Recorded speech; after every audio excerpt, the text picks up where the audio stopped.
Ladies and gentlemen, welcome to this week's edition of Powerbomb Weekly. This week, the guys look at the 26-year anniversary of the New World Order. What did the nWo do to professional wrestling that we're still seeing today? The guys will share.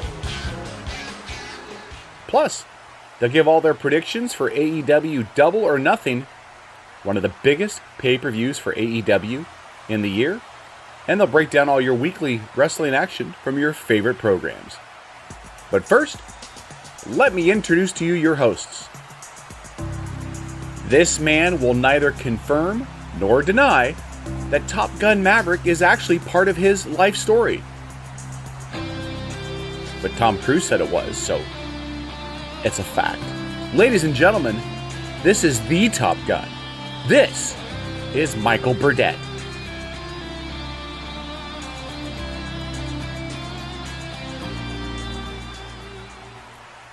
And his co-host, well, this is the only man I know whose wife has asked him to run away from home. Not them, just him run away from home. Ladies and gentlemen, this is Joey Marcello. And now, ladies and gentlemen, on with tonight's show. Yes, we are here. We are here for you. For you, the viewers, who we love. Yes. And we do love you. We do love you, yes. Yes. Most of you are family. We have to love you, I believe, yes. So a couple minutes late getting started. I'm still, as many times as I have, it teaches me how to do this, and I still screw it up. Every week. Hey, we're starting a lot earlier than we normally do, so at least we have that going for us. Lot to go over this week. Lot to go over. A lot of things happened. A lot of things happened, and we really only have one topic, and then the rest is just things that are happening and things that have happened. So, without further ado, let's go to our first round of memes. We've got our boy MJF. Somebody message him. 200 million tied into WWPC. 20 million. Yeah. Tied into the PC, and they've produced no one. No one. MJF's like, what about these cats? Yeah. And, you know, people on his app have effing brainworms. He's not wrong. I mean, Charlotte Flair and Roman Reigns are two of the biggest names on that list right there. Yeah. I mean, Bianca. Right. I Yeah. said biggest. I didn't say the biggest. Yeah. I mean, the PC has put out a decent amount of folks that have become important. Yes. Yes. And then I caught this last night, and I don't think they tell Pat McAfee when they change things. No, that's why he called, what was it, the Bruising Brutes or whatever. He still called him Fight Night the other week. And even though the graphic said Bruising Brutes, he was like, it's Fight Night. And I think Michael Cole was like, not anymore. Don't worry, they'll have a new name in 2 weeks anyway when they get rebranded again. Yeah, because he's like, the Tachanga Bomb, and he's like, well, the what? Yeah. But we'll talk about that more with SmackDown. So I thought that was, that's topical that happened. And then, Joey Janela's a fucking idiot. We all knew he was a fucking idiot. We watched him in AEW be a fucking idiot, and guess what? He proved once again that he is a fucking idiot.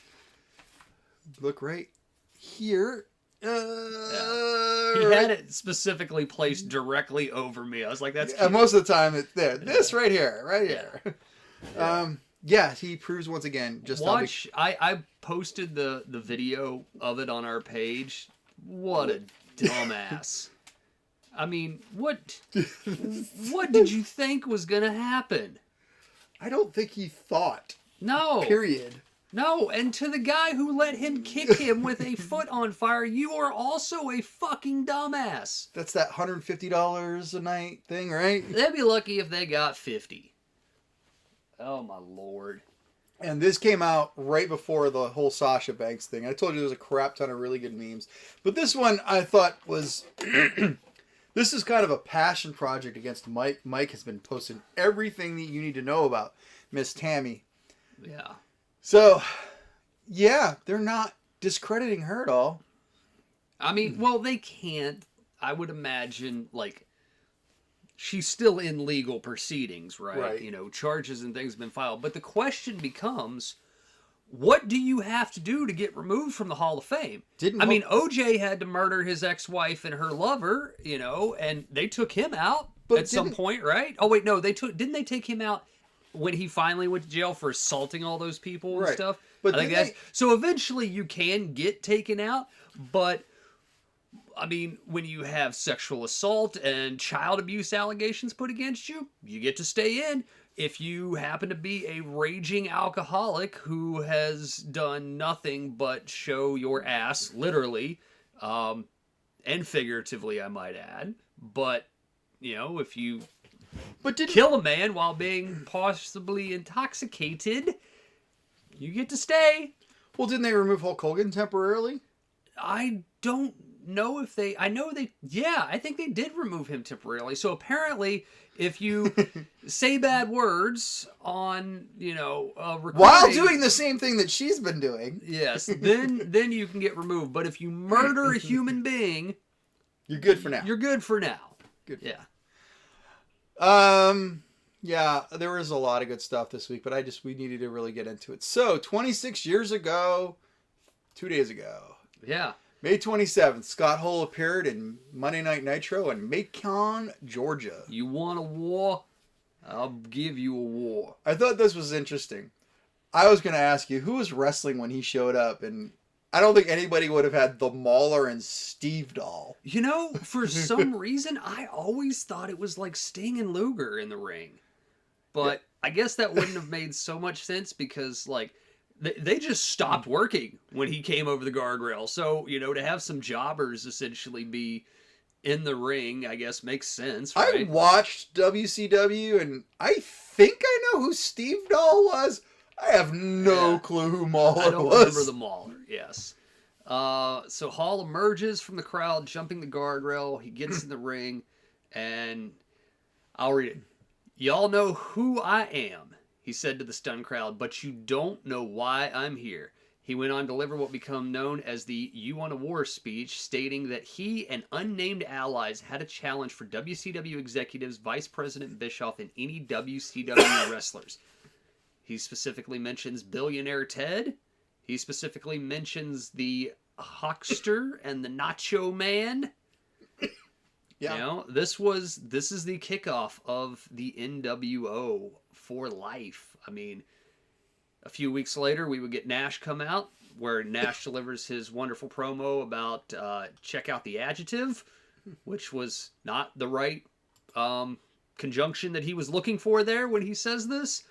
But the NWO, I mean, this is probably the biggest faction in all of wrestling. Probably the most important. This relaunched a company. It relaunched wrestling. It changed the business both inside and out for presentation, what you were able to get. This was something completely different than we were used to getting for the WCW traditional style of wrestling. Don't forget, just a short time earlier, we had RoboCop save Sting from the cage door just a few years before this. So, you know, these guys who were there when they left and went to the WWF at the time, I mean, Kevin Nash had about 6 terrible gimmicks in WCW, including Oz the Great, Vinny Vegas, Scott Hall, you know, the Diamond Stud, whatever the hell he was called. Like, yeah, to have them come back for their payday, it also changed the business that way, of where guys were having guaranteed contracts, guys were having guaranteed paid. They talked about glass ceiling payouts, where if people were being brought in, that their pay raise would be raised to equal those people that they were bringing in. Which is something that's going on currently that we're going to get to a little bit later on tonight. Yes. Some people are a little upset about their current deal. But the NWO, man, I mean, 26 years is crazy that this started. And, you know, Bischoff talks about on his podcast, which I think is great. I mean, they still sell this t-shirt to the day. You can get an NWO t-shirt in the building. Well, I was on Dynamite and SmackDown. I'm pretty sure I saw an NWO t-shirt in somebody in the crowd. Yeah, you will always see an NWO shirt in the crowd somewhere. I mean, I think honestly, up until a few years ago, I still had my Wolfpack shirt. I still have my NWO shirt. It doesn't fit me currently, but I still have one because I mean, back in the mid '90s, you could get them at Walmart. Yeah, they were selling them at this Walmart. Was everywhere. So I wanted to ask you a couple questions. Sure. What was your favorite NWO moment? Favorite? Oh, absolutely. I know that my favorite NWO moment. Reality check. When Piper showed up at the end of... Okay. That was my absolute favorite because I was a huge fan of Piper. And the fact, like, everything that Piper said felt 100% real. Yeah. You want to say you built this, but you would not be you without me. Yeah. I am your reality check.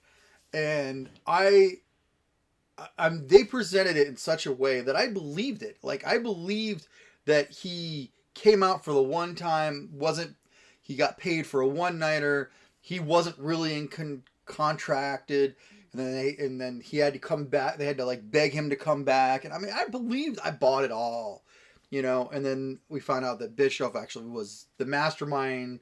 It was Vinny. It was Eric all along. I actually wanted to talk about that because the NWO obviously had a lot of shine taken off of it and devalued later as it went on because a lot of people point towards the mass amounts of people. And Kevin Nash himself has said that that was essentially their pitch of, you want to change a guy up, you want to get a guy over, just put a t-shirt on him. We're already so over that it doesn't matter what happened. And then the floodgates kind of open and they went from like the core group into like 5 or 6 guys, which was okay. And then they ended up having like 40 guys on the roster. And I think if you look at like the Wikipedia for this, it's got like 107 people or something listed as NWO persons. I was actually going to build a slide that had all the different groups, and I couldn't find the solid enough data to actually There's so many because there was the people. LWO, NWO, there was, and it's the kind Blue World Order. It's like the Bullet Club now. There are about 15 different factions of the Bullet Club. Yeah, amongst the Bullet Club against 3 different companies.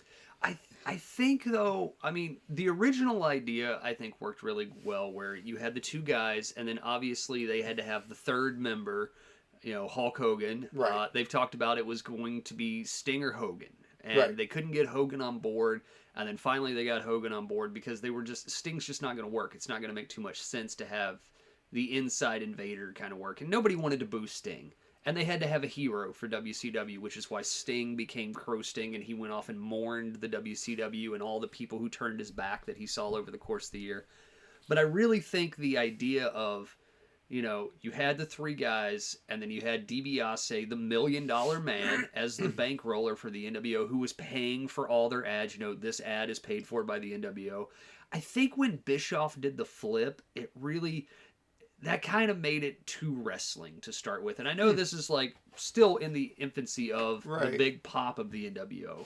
But I don't know, I know Bischoff was great. He's a great heat magnet. He really is. Yeah. But it was just, I remember him getting powerbombed through the stages by Nash and getting jumped and all this stuff and getting spit on. And then all of a sudden he's the leader. He's joined them the whole time and he screwed over everybody and Flair and them to get the title to Hogan. And it was just...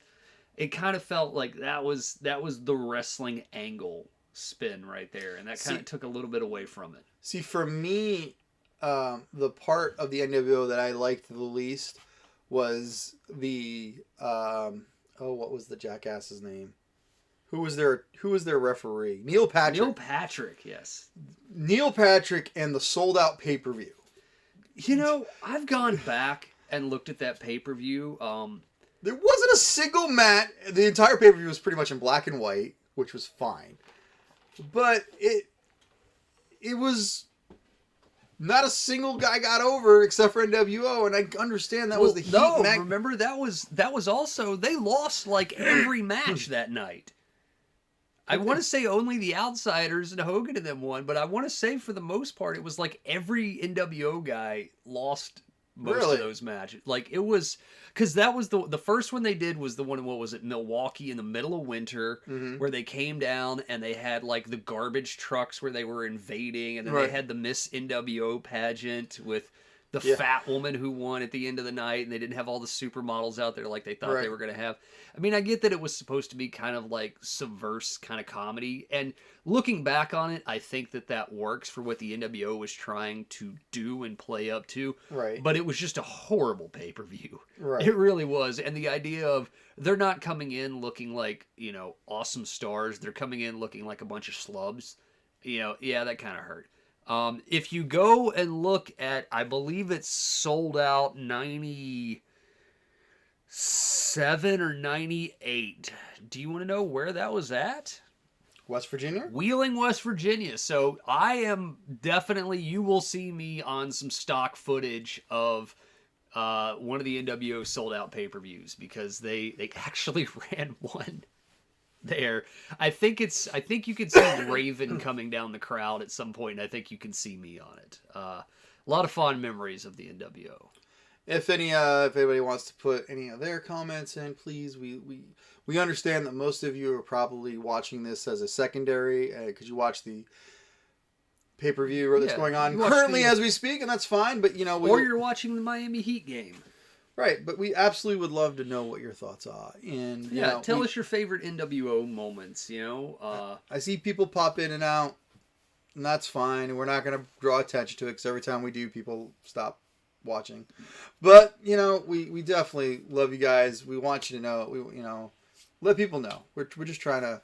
We're two guys who love wrestling, and we want to make it work. We're talking about a 26-year-old faction. Right.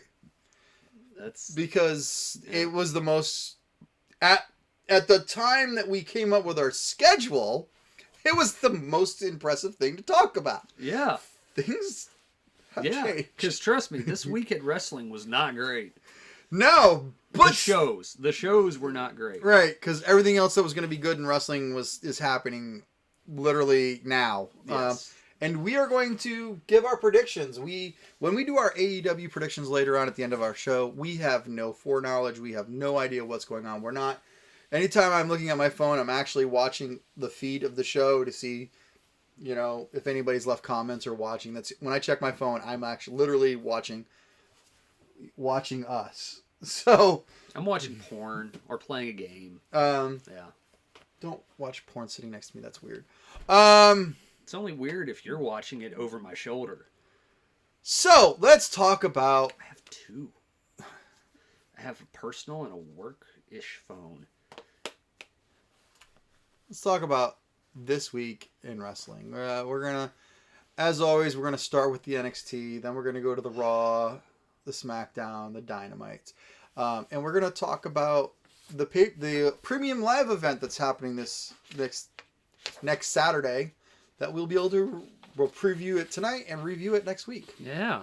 So NXT.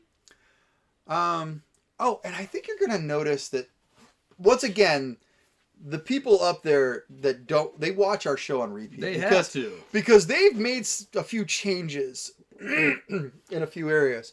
So, NXT always has the most crap going on that makes no sense.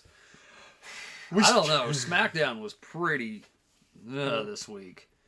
But anyway, NXT.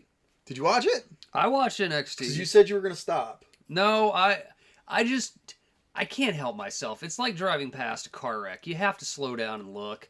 It's just, I felt like I was the one involved in the car wreck there for a while with how bad NXT has gotten. And I was like, for the sake of the show, I'll watch NXT. It took me 2 days, but I watched it. I don't even know if I finished.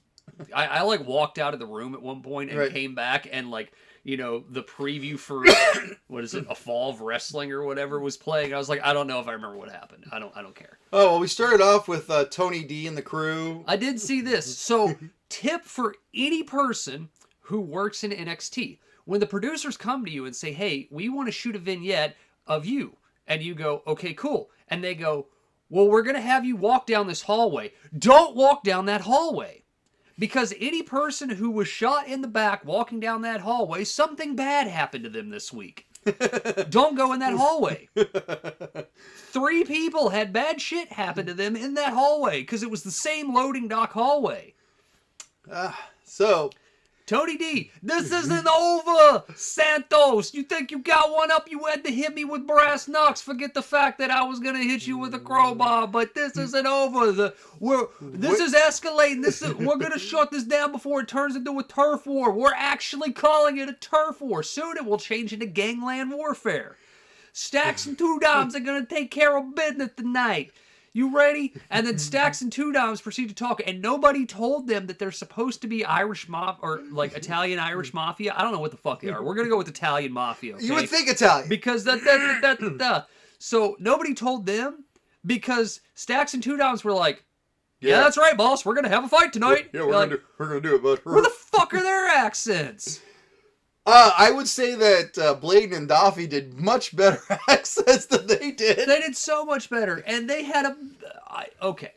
Going into the match, by the way, I don't know if this was supposed to be at the same time, but as our gang members walk off, Santos comes in and flips his shades up. And I don't know. What was that about? I don't know if he was supposed to be in the same pathway of them, or if this was a different part of the building and he just walked in.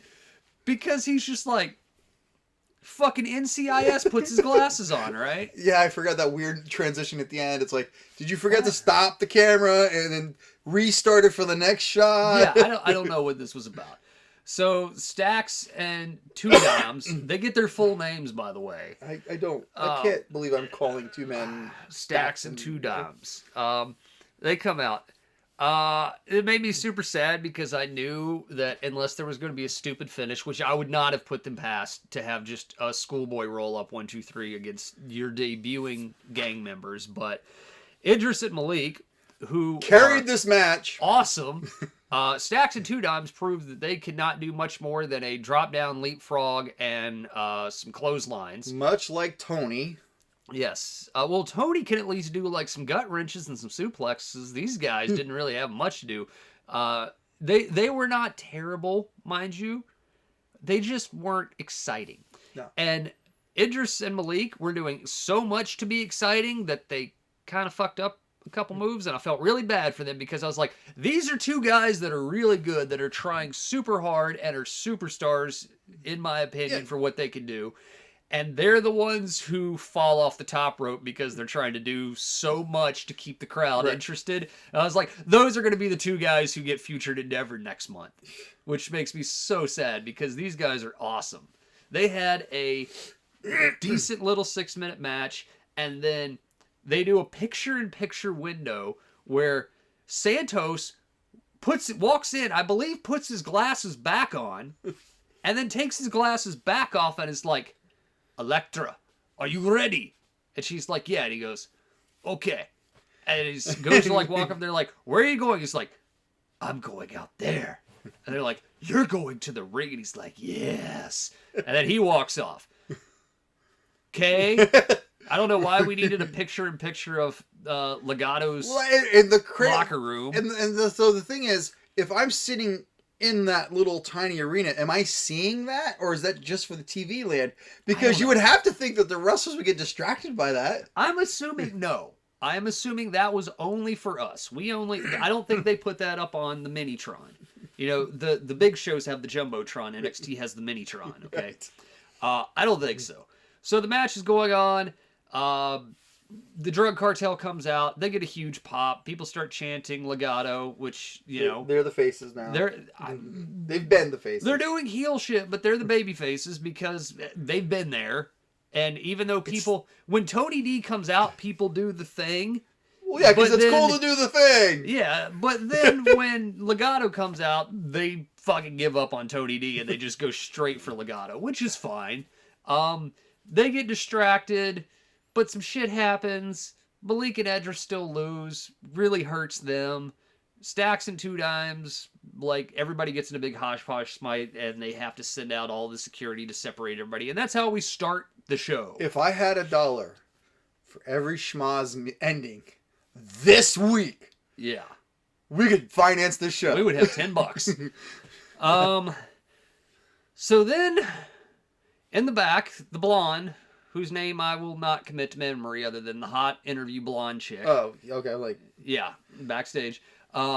Wesley tells us, the viewing audience, that they have been friends for years and they're besties, but she has to try and explain Sanga's motivations to us, the viewer, and to Wesley. And Wesley says, basically, I have to do this for pride. And no one at all, including the announce team of Wade Barrett and the other guy, believe that Wesley can do anything against Sanga.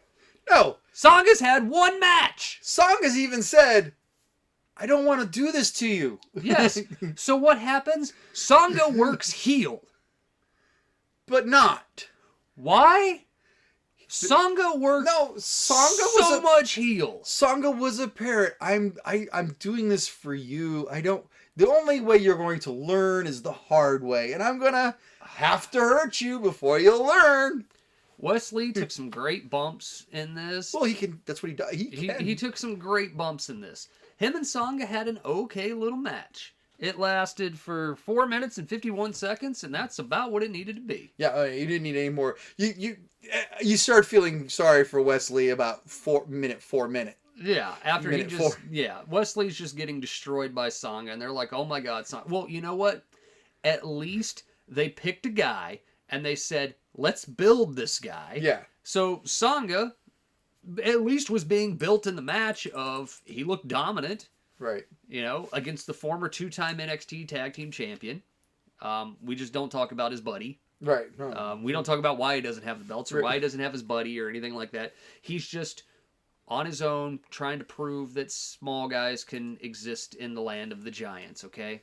And then Zion Quinn, who's now a heel, because he dresses in black. Well, he's been, full on. When has he been a full-on heel?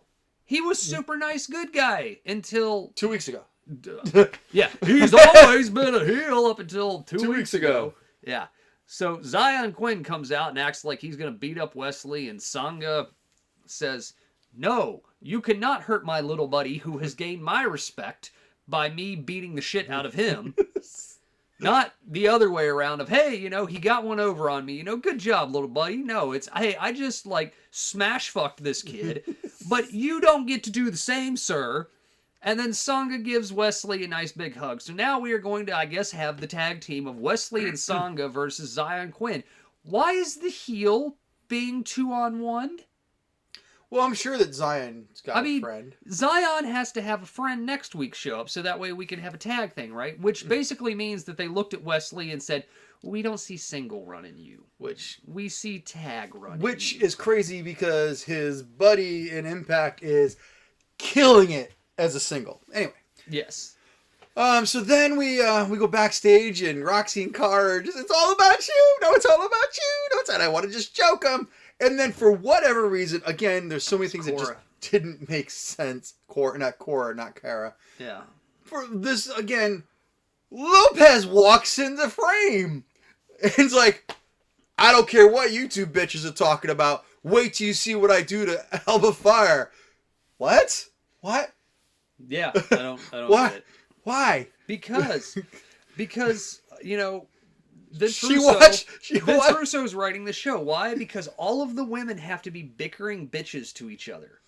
That's exactly what it is. Oh, that was SmackDown. Oh, I know. Oh, trust me, I know. But it was just like, what purpose did Lopez have other than go, don't forget I got a match here in a little bit? Because I guess they want to build Elektra Lopez up.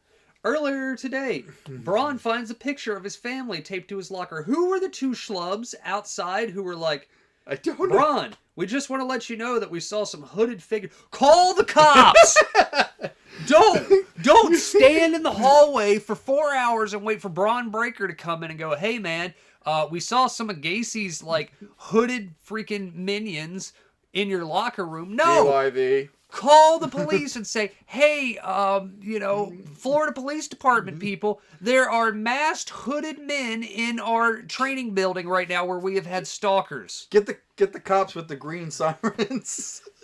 Something. All right. Something. No, but he's like, he finds that picture and he's like, this is from 20 years ago. What does this mean? They're like, well, Braun clearly, Joe called your mom and was like, you got any pictures of Braun and Daddy and the kids? And she's like, yeah. And then he got one and stuck it on your locker room wall. And then Indy Indy called out Mandy. Moving on. Wait, is this, oh wait, no, that's later. Okay, that later is when Mandy does her thing. So Lopez and Alba Fire have a nothing match. Did nothing for nobody. This did nothing. This didn't look great. It made so Elektra Lopez has been slowly gaining traction as a decent wrestler. This brought her back. Yes. And with somebody with Alba Fire,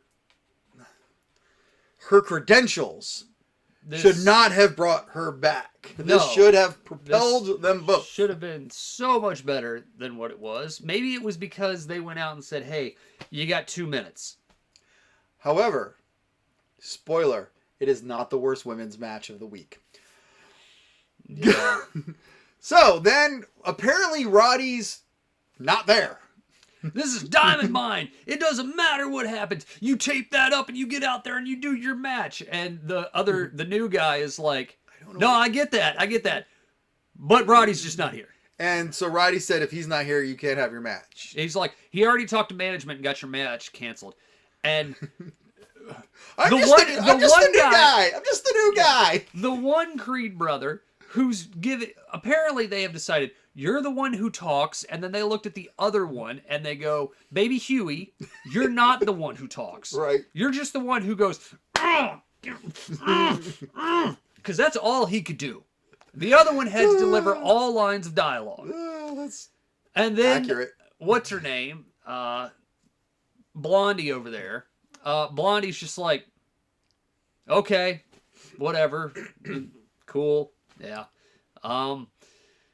Man, they have decided that it's like if there's a good thing, they have decided that they must kill that good thing by overproducing it, and that is what they have done to Diamond Mine. Well, I think Roddy's on his way out. Roddy's got to be on his way out. And then we learn in the form of a interview, hey, Fallon, congratulations, you're going all the way through. Nikita's injured. We're not going to say how she got injured. We're not going to say when she got injured. I think that they watched our show and realized, oh, we're getting ready to give Lash versus Nikki. We can't do that. No, she's injured. Is she really? She tore her MCL. Okay. Nikita Lyons in training legitimately got injured, and she blew her. She tore her. They thought it was an injury, but I guess they have come out. The report I remember is that I believe she actually tore her MCL. So that means Nikita Lyons is probably gone for the next 4 to 8 months. Right. Good start. Yeah. Great. Sorry, hun. I legitimately. Yeah. I'm sorry. That sucks if you get injured. If you get sidelined by stupid storyline shit, that's not on you. Well, that's on them, not on you. You getting injured, that sucks worse than anything because there's nothing you can do about that other than get help. And heal and maybe stop doing your drop your twat in people's faces move, because I wonder if that's how she blew her MCL out. Did you hear what she wanted to call her in the interview about what she wanted to call her finishing move? She didn't say. But she said it. Basically they said no. They said it was very in the same vein as Beth Phoenix's finishing move, and Beth Phoenix finishing move was the Glam Slam.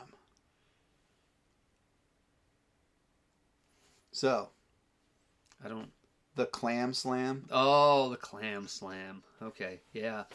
Yeah, I can see why that might not go over well. Anyway, get better soon, Nikita Lyons. You were starting to warm up to me despite what position they had put you in. So you were over. So instead we're going to get Tiffany. Oh, by the way, no.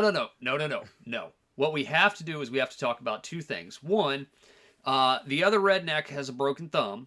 We're going to talk about that in a second because Wade Barrett made sure to point out that he's still a virgin and his trusty hand has been injured. Great. Let's make fun of that guy for that, okay? Let's make a masturbation joke about the virgin. Awesome. Because there's nothing wrong with it. Good message to send to people. But in the interview, all of a sudden, Tiffany Stratton walks out. Is that how you want to do that, Fallon? Is that how you want to do that? You want to just get moved on? You don't want to earn your spot? Well, bitch, she won the match. She won, and then she lost. But she lost to the person who was moving on, which therefore means that she would be the audible. She's the backup person. You lost. But Fallon accepts Tiffany Stratton's challenge to decide who will get to go on in the finals and face someone. We'll get to there in a second. So that proves that Fallon's a fucking moron. Because why would you give up a guaranteed final shot against someone you beat? Right. Unless there was unless it was supposed to be Nikita versus Lash all along. It was. It was going to be Nikita versus Lash, in my opinion, all along. You cannot tell me anything otherwise. Because Roxanne and Lash have a match. This is the best match that Lash Legend has had. Agree. This was not bad. She did the same move 3 times. Yes. And I thought she was going to kill Roxanne at one point when she picked her up straight over her head and then flipped her on her shoulder and dropped her straight on her knee. I was like, well, there goes Roxanne's fucking back. Like, she just snapped this little girl's spine. Right. The problem with this is that we will forget Lopez and Alba Fire. That's Kaylee Ray. I'm not fucking calling you Alba Fire. That's the stupidest damn name I've ever heard in my life. So we're going to go with the Southern really came out right there. Yes. So we just had a story of tiny person versus big person, right? So we had Wesley and Sanga. Tiny little sad person versus big, like, angry person, right? So what do? We have the same match. And we have the commentators basically say the exact same thing. Lash Legends is twice Roxy's size. How can Roxy possibly stick up for herself against this monstrous, evil Lash Legend? Well, she can't. She's not. She didn't. She won't. She just got smashed pretty much the whole match. And then Lash Legend lost via the half-ass Canadian driver schoolboy roll-up. So, then we go to backstage where Toxic Attraction was attacked by the TikTokers. Okay. We've talked about this on the show before. Katana. And we're going to go a little bit further into this when she comes out. But I don't mean any disrespect to Mandy Rose when I say this, but you are there for one person's enjoyment, okay? Yeah. You are there for a group of older men who wish to see you in as little clothing as they can possibly get away with. Because, once again, this starts right here as the camera comes out. Right on Mandy Rose's tatas. And I'm like, come on, guys. But then, in the same hallway where evil stuff happened before, right? Literally, they screwed up, too. Because the camera guy stepped too far back and literally showed both sides of the hallway that they're walking down in this loading dock that had one side is full of production equipment. The other side is a flat wall that cut into like a loading dock wall, and then there was a table right there for like catering and stuff, right? And goes back into a flat wall. How did Toxic Attraction not see these people in the weights to attack them? Because they were There is no way possible whatsoever all about on themselves. A straight line They were all about themselves. that they did not see these bitches. And then, yes, Toxic Attraction gets jumped. Mandy's involved. They pull Mandy off, and a producer tells her, you go to the ring, you have a match. We'll deal with these people fighting. And Mandy Rose just goes, okay. And then she walks to the ring. Nothing had happened. Nothing had happened. She comes out and she does her pose and everything, and the camera makes sure to get a shot up her fucking hoo-ha and over her boobies and stuff. And it's like Sam Jackson in Long Kiss Goodnight, you know? That shit is coming around the corner. You have time to comb your hair. Okay? Like, that's what they want. It's just right there. It's right there. Right there. Right here. And she gets in the ring and she has a match with Indy. They had a long match for the show. They had a very long match. They had a long match. And I was like, okay. Oh, welcome, Kevin. Welcome. So I don't know what to say about Mandy versus Indy. I don't. Well, Mandy won. Mandy won via Schmoz. fucking whatever. Yeah. Interference. Something. I don't know. I don't care. I didn't care. I couldn't care. I do like the fact that Toxic Attraction said everything that we said a couple weeks ago of, oh, Indy wants to be a big girl now. Mm-hmm. You know, she doesn't have anybody. Now she's ready to prove herself. And I was like, yeah, that really does make a lot of sense, doesn't it? That she's just over it all. But, 22 minutes of wrestling in your first hour. A lot more in the ring than we had the week before. Yeah. All right. And I do like one thing about NXT is there's a lot less recapping. All right. So having said that, now we go back. We transport ourselves back to backstage where Braun Baker is having an interview and somehow the mystical forces show some football. This was the worst acting on NXT I've ever seen in my life. Why did they have to give Braun stuff? Why did they have to Braun just breaks stuff. It's in the name. So one, have you noticed too, by the way, that so I posted the reel on have you talked about how No, that's next week. No, because she's not. Right. So no. Yeah, which apparently you forgot about when you did the intro this week. Yeah. So Braun, if you look at watch the reel where he's talking about wearing the singlets that he got from his dad, right? Braun does not have Rick and Scotty's voice like I thought he did. Braun has a normal voice. But when Braun has been on NXT, he's had Scotty's voice, basically. Yeah. The kind of like fast, high-pitched kind of, and then he does like Rick's kind of like, gruff kind of thing, right? When he's like angry, right? But when he talks, he's like excitable like Scotty was, right? Like pretty high up in the throat, right? Braun has dropped that, apparently. Yes. Because when he was backstage, he just had Braun Breaker, Rick Steiner, whatever his first name is. He just had his voice. And he had to have sad voice. Why do they have to give Braun shit? Why? This was the football game where I got the... And Dad Because wasn't. anybody who's Google searched Rick Steiner's son he's like, how did he get this? It's on YouTube. Oh, Dad wasn't You there can for go this watch game. this 85-yard touchdown that he made as a high school player. Dad wasn't here for this game. I need to go cry in the corner. Yeah. He's like,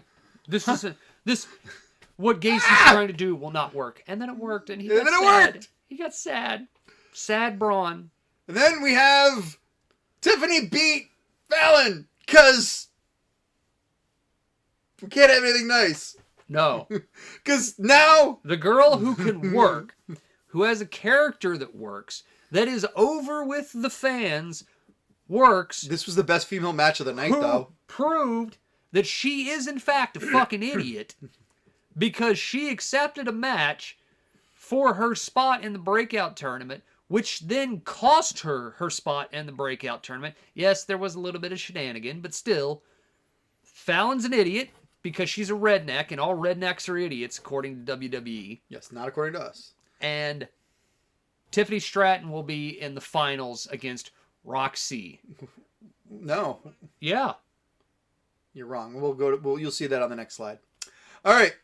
We're getting there. Caden and Katana and Chu won a match at Spring Break. Oh, wait. I mean, sorry. Not bring... I forgot. In your house. I forgot. Also because it's Toxic Attraction and it's Mandy Rose. Despite the fact that they love to show off all of her assets. Don't get me wrong. I like your assets too. But she still has to also be embarrassed every week. So after the match that she had a few moments ago, she gets out of the ring and Wendy Chu hits her with a sack of balls. Balls. And they had to make the joke later on when they're cutting this promo about, I liked hitting Mandy in the face with my sack of balls. Which Caden and Katana are like, yes. So remember, once again, despite the fact that they love to show off everything about Mandy Rose, they also have to embarrass her every week. Every week she has to be embarrassed because Wendy Chu got one up on her. But hey, she's no longer having to be with Otis in SmackDown. Again, why embarrass your world champion heel? All right, so they're going to have a match. Yeah, they're tired of being taken for granted, blah, blah, blah. They cut a fucking heel promo. Right. They cut a heel promo, and they're supposed to be the baby faces, but I guarantee you when they come out, they're going to be all dancing in their electric light shit. So here's... I know you don't watch TikTok. I know how you feel about TikTok. Do you need me to tell you again? No. Okay. But Caden and Katana, who are all over TikTok, and I do follow, they're always with this blonde that is almost fully covered in tattoos. Okay. They need to bring her into the ring. Like, she's built, muscular, and full of tattoos. Just waiting to see when she shows up. All right, so then we do a recap of Wagner and Hero. You know what? This recap made sense because you remember when this happened? Like 2 months ago. Hey, let's recap something that you may have forgotten about or don't know about because it happened 2 months ago. The one recap of the night made sense. I will contend to that, except for the fact of I went, why? Oh, well. Why did we have... Because we're getting the match. So, Jiro, who is no longer Jack-Off time, he's just Jack-Off, because the other guy quit the company. He's come to finally get his revenge against Von Wagner. And how did he do it? Much in the same way that the New Day chooses to get their revenge against Fight Night. He's just himself. He's happy. He's got his jacket on and he's doing stuff. And what happens? His jacket cost him the match because finally someone, Von Wagner, the human caveman, did exactly what I would do or any rational person would do to someone wrestling in a jacket. He pulled it up over his fucking head and hockey punched him in the face 15 times. That's why you don't wear a jacket in the ring. All right. That was the best part of this match. Von Wagner wasn't bad. Jiro wasn't bad. But the fact that they finally had a logical thing happen of this dumbass is wearing a jacket in the ring. I am going to use that to my advantage and beat the piss out of him. I laughed so hard.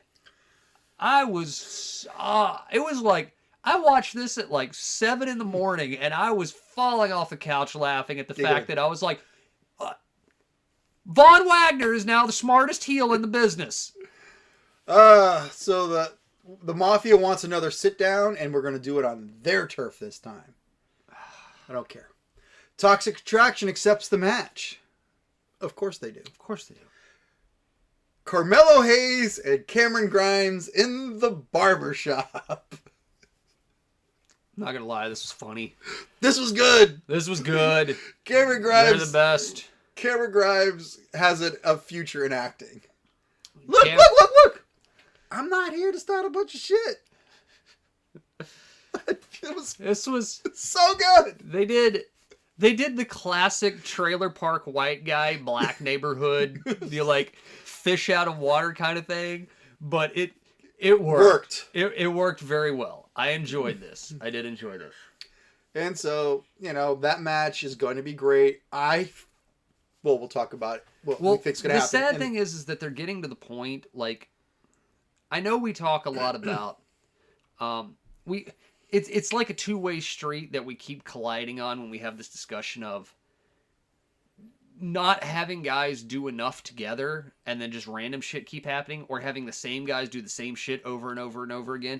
That's kind of where we're getting at with Carmelo and Grimes at this point of they've been you have no one else at their level but them two at that level, and it has to constantly be them, and sometimes Solo gets thrown in, or sometimes this guy gets thrown in, but you've literally gotten to the point of staleness of you have Carmelo and Grimes, and that is your marquee, like, this is going to tear the house down match. That's why they always go on first, because you have to tear the house down before you actually build it for some reason in WWE. But and escape rooms apparently, but that's a whole other thing. I'll let you tell that story if you want at some point. But my point is that they're just...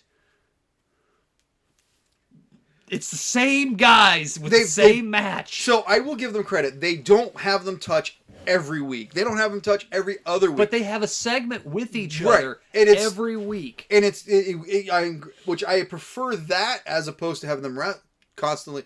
Yes. I like what they're doing better than what I liked with Arcade Bro. But it's gotten to the point, we're getting to that point. Or we're getting to the point years ago with the best match. I remember I had this argument, but I kind of also agree with it you remember when it was Randy Orton and Christian constantly fighting? Yeah. And they were literally on like both shows fighting, because I think one was on Raw and one was on SmackDown, but they were both fighting, right? And it was like they had a match every week or a segment every week, and they fought on the pay-per-view every pay-per-view for 6 months straight. That's too much. And people were like, oh my God, I'm so sick of this. And I was like, why are you sick of this? They're the best match on the show. Right. But at the same time, I'm like, well, it's the best match on the show for 6 months straight. I do kind of also see your point. It's oversaturation. So, and then we got... we have another Italian coming, Giovanni Vincini, which I have some more information we'll share later. Oh, my Lord. I'll share This is what these motherfuckers did. They flipped through Mario Puzo's Godfather and just like went, name, flip, name. That's your name. Okay, without giving it away, do you know who this might be? No. Okay, wait till you find out. All right, so then we have the main event, Braun Breaker versus Duke Hudson. And Duke Hudson is watching in the wings, and then he's watching ringside. Joe Gacy, not Duke Hudson. Duke Hudson's in the match. Sorry, Braun Breaker versus Duke Hudson. Joe Gacy's everywhere. Did this not go how I said it would go? Oh, absolutely. Okay. That's the only thing I want to say about this match. This was the most predictable booked fucking thing 2 weeks in advance. They booked the outcome of this match 2 weeks in advance because of the stipulation crap going on with Joe Gacy and the title fight that's coming up at In Your House.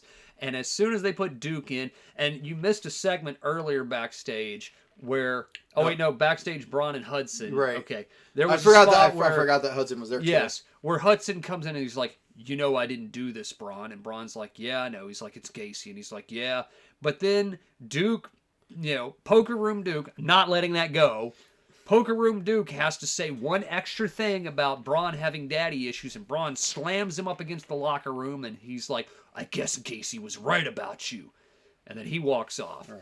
I did not realize how fucking tall Duke Hudson was until he stood next to Braun Breaker. I'm like, my God, he is a head and a shoulder above Braun Breaker. Like, Duke Hudson has got to be 6'7". At least. So, Tiffany... Oh, I guess you're right. I thought Lash Legend won that match. No! Roxanne beat her by that stupid Roxy Bomb, the Sunset Flip roll-up thing that she did.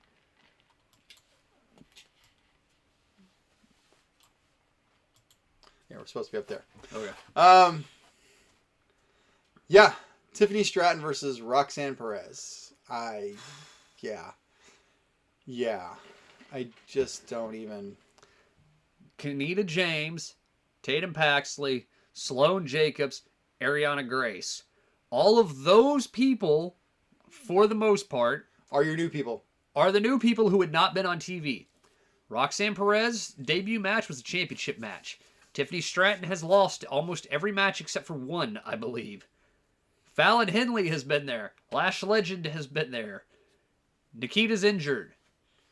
Yeah, so I actually looked up... this is the most lackluster, piss-poor thing I could think of. And I'm calling No, you know what? Tiffany Stratton's going to win because people like Roxy. So when I go through and I figure out I have a little sheet in front of us that tells us all the matches, who won, and how long they were.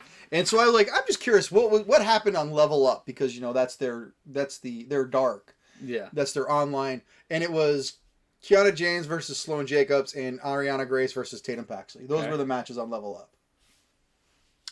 Yeah, thanks for playing. All right, so speaking of which, there's the pay-per-view. Let's talk about who we think is good. This is the matches as we know them. So, which family's going to win? The Italians will win because they're getting a new buddy. The Italians will win. They're getting a new buddy, and we got to have the rubber match. You're going Mike, Joey. So you think the Italians? Yeah. I think it's gonna be Phantasma. They're gonna draw this out. All right, so the breakout tournament, as we were just getting ready to talk about, the lackluster tournament, as I like to say. Remember who won the male version of this 2 years ago? That would be Carmelo Hayes, who is a star. Roxanne Perez has already won a belt. I guess it doesn't count here. I know she's already. It doesn't count. She's already had championship opportunities. Nothing. Even the shit that she does now will not count when she goes up to the main roster. She could be the NXT Women's Champion, Breakout Tournament Tag Team Champion, King of the World, the first ever female to hold the male championship, whatever. And as soon as she goes up to the main roster, if she makes it there, she will no longer be Roxanne Perez. Her name will be like fucking Jamie whatever, and none of the shit that she just did will fucking matter at all. I understand that. You said Tiff. I'm saying Tiffany. Why? Because people like Roxy, and Tiffany Stratton's horrible. And it's just, she looks like what was the discount Barbie? That's Tiffany Stratton. No, I know, but what was the actual discount Barbie? Oh! I don't remember the brand. Oh, no, I don't know. That's Tiffany Stratton. She's not Barbie, she's discount Barbie. Okay. She has the face of a pug. So, our tag team titles, you got Pretty Deadly versus the Creed Brothers. I truly feel Pretty Deadly is going to keep the belts, which, by the way, Pretty Deadly has not been actually on in the wrestling ring in almost a month now. Question. What do their visas look like? Do we know that? Because are they going to be there? That will determine, in my opinion, who wins. Will Vacant get the tag team titles back? No. I'm not knocking that against them or anything. I'm saying that if Pretty Deadly was brought in just to show up for television for a month or two, so that way they could figure out all of this crap that was going on with, the MSK stuff, that might only be their work visas for a month. So that could make sense if you get the titles off of them back on Pretty Deadly and they go back to the UK. Oh. I don't know what that looks like. Pretty Deadly retaining kind of makes sense, but the Creed brothers can't keep losing the big one. But I assume the Creed brothers will lose because we're going to have Diamond Mine implode. That's it right there. Because we cannot have a faction, a tag team. We cannot have a singleized unit actually operate effectively in the WWE for longer than 3 months. They have to implode. Every week, someone has to break up. Yes, and my thing is that Roddy's gonna cause them to lose. You don't say. That's what I think. All right, Toxic Attraction versus the TikTokers. I think it's time to get the belts off Toxic Attraction. I absolutely agree, but I don't know that Carter and Katana are the right ones. There probably won't be. I think this might be a little bit better than what we think it's going to be, but yeah, Toxic Attraction goes over. I don't think they're going to put the belts on them, and I definitely don't think they're going to put the belt on Wendy Chu. I'm going to go with Caden and Carter. I just to be different, but I don't think that's what I'd like to see. Grimes versus Carmelo Hayes. The best match of the night. Although, no, yeah, this will be the best match of the night. This will be the best match of the night. It'll be the only good match of the night. This will be the only... I mean... No, the tag team match could be good. Legado versus the Family could be alright. Just because Legado works hard. It could be. Yeah. Alright, so... I'm going to go ahead and I'll go first. Uh-huh. Carmelo's getting his belt back. They're just going to play back... Carmelo's gonna. I see Carmelo getting it back, and then Sika taking it off of Carmelo later. Yeah, maybe. Yeah, I'll go. I don't want Grimes. If you watch this show, I think Grimes. I love Grimes. You know what? I think maybe Grimes will go work for Max Dupree. The program. Sorry, we'll talk about that in a minute. The program. No, it's Dupree. Dupree. The barbershop segment gave Carmelo a lot of positive personality, so I wonder if they're going to do a flip of his character from heel to babyface. So I'm wondering if Grimes will keep it, but also it'll flip Carmelo back to babyface. See, I see Carmelo winning and then them shaking hands and him. Well, that's what I was thinking is that and then- Grimes would keep it and then they would do the shake hand thing and then embrace. All the way around. I think Carmelo will win it. Grimes will go away for a little while. I'm going to say Cameron. All right. I'm going to say Cameron. And if Grimes goes away, it's going to make me sad. All right. So you say there's no way Wendy Chu can win this? I don't think Wendy Chu wins this. No. Oh, come on, but she's got ninja powers. No, she has sleepy time powers. She lost her zombie dragon lady powers and lost her ninja powers. And she lost her minions. What happened to Boa? I was just saying, where's Boa? Where's Boa? All right, maybe he'll come back as like the sleepy time boy. He didn't get fired. Nope, he's still there. Not yet, anyway. Sorry, Boa, we mentioned your name. So Braun Breaker does not lose the championship to Joe Gacy. Braun Breaker will get disqualified and lose his belt to Joe Gacy. No. Yes. No. Braun will triumph. He will hold back his rage. He will beat Joe Gacy legitimately, and then after the match, he will then smash fuck Joe Gacy with like a leather strap or something and beat up the piss out of him. I also think that there's in my weird, I think that we're gonna see a Steiner there. Really? I think we're gonna see. It's not gonna be Scotty. No, but I think Dad will be there, and Dad will. The minions will beat up Dad a little bit. I foresee. I don't like it. I'm predicting. Like I'm thinking if I was putting real money on this, I don't like the picks I've made. I'm just going with what I think is gonna happen. That's fair. All right. But I do think that this is going to be not the best NXT Premium live event. This is gonna suck. I'm just gonna go with the last thing that's been written in our comment section, and that's a sack of balls. An empty sack of balls, though. A deflated sack. All right, Monday Night Raw. A whole lot of nothing happened, but it happened in the ring. A lot happened in the ring. Raw was not awful this week, but it had some awful shit. So I know I've made that statement about Raw previously, but it's the only way I can describe what Raw was. Raw had some really bright spots, and then it had some like pits of blackness. All right, so we're gonna start with, of course, a recap of Usos. Because we have to show crying children. Riddle with a mic. Fuck them kids. Fuck them kids. Randy. Okay. Where's Randy? So Randy's hurt. Randy's hurt and he's taking time off. So finally, this bugged me. Okay? Because, and this has always bugged me, and they keep doing it, and I keep mentioning it. So if you're listening, WWE, which I know you are, stop doing it. Stop doing this, okay? If a guy is going to come out and cut a heartfelt promo, don't have him do his fucking entrance where he comes out smiling and dancing and does his pyro and high fives all the kids and looks super great and everything like that. No. Riddle lost the belts. His tag team buddy's gone. We'll talk about he's getting a new one here shortly, though, for some fucking reason. But don't have him do Riddle stuff. Produce him and tell him, just go out and look somber and get on the mic and cut your promo and then fire back up, okay?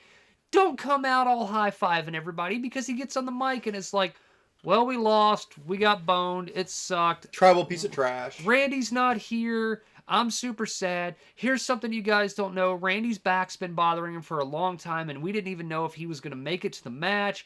But, you know, Randy, if you're watching at home, which I know you are, I love you, bro. You're my favorite guy in the whole world, and everybody needs to give a big chant for Randy so that way he can come back and be the legend killer, Viper, most dangerous 3 letters, words in all of sports entertainment. Things. Yeah, blah, blah, blah.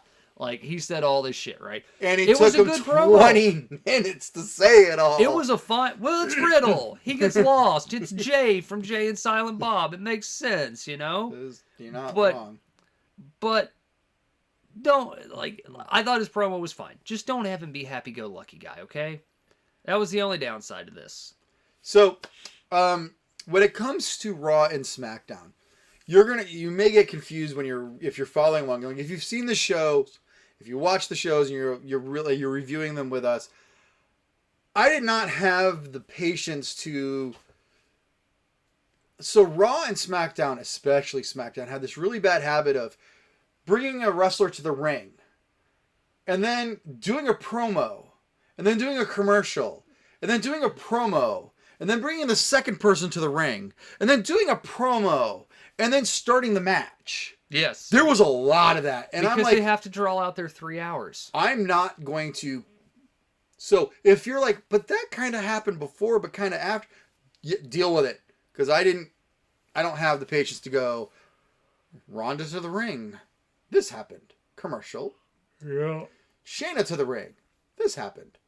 Commercial. The match. So, play along. All right, so then we get the Cody countdown clock, because... We talk about this later. It's funny. And then we go through tonight's card. Oh, I appreciate we're going through tonight's card. Yeah. And then we have the Riddle and the Prophets versus the Usos and Zayn. And what did the Prophets do to start the match? What did the Faces do? They jumped the hills! They jumped the hills. They jumped the... Because nobody knows how to book this shit anymore. Nobody knows. And then... But I did like the fact that Riddle was a little more... Like, this was more of the... When I tagged with the Bruiserweight Riddle. This is more NXT Riddle. Yes. Which was fine. I liked him being a little more hardcore. It only lasted for this one match, but I liked him being a little more hardcore. It made me feel, oh, he could be a contender against Roman someday. Not a winner, but a contender. But, as you can tell from this match, the only reason Sami Zayn's out there is so he can take the pin. And he did, because where did the Usos go? They said, they dud. Fucked off to the back. We're and done. Sammy's like, what are you doing? You're leaving me here. Like you didn't think that they would. So, then we get a recap of Omos and Lashley, because why not? And I like this. Lashley with a mic. My God. Don't do this! As I said, I like Bobby. I like the human being of Bobby Lashley, okay? The story of Bobby. The storyline character Bobby Lashley is not good. And when you give him a mic, the problem with Bobby is Bobby just sounds so heelish when he talks. Because he makes a great heel. He's not... When your crowd is chanting what to the babyface, there's a problem. I hate that chant, by the way. I fucking hate the what chant, okay? It's like... And I believe Steve has come out and said that he hated that's his legacy that stuck, is the what chant. But that's not a good sign.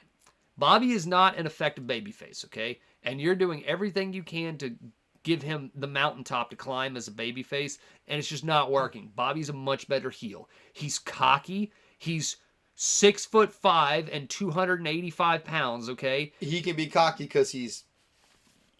Yeah.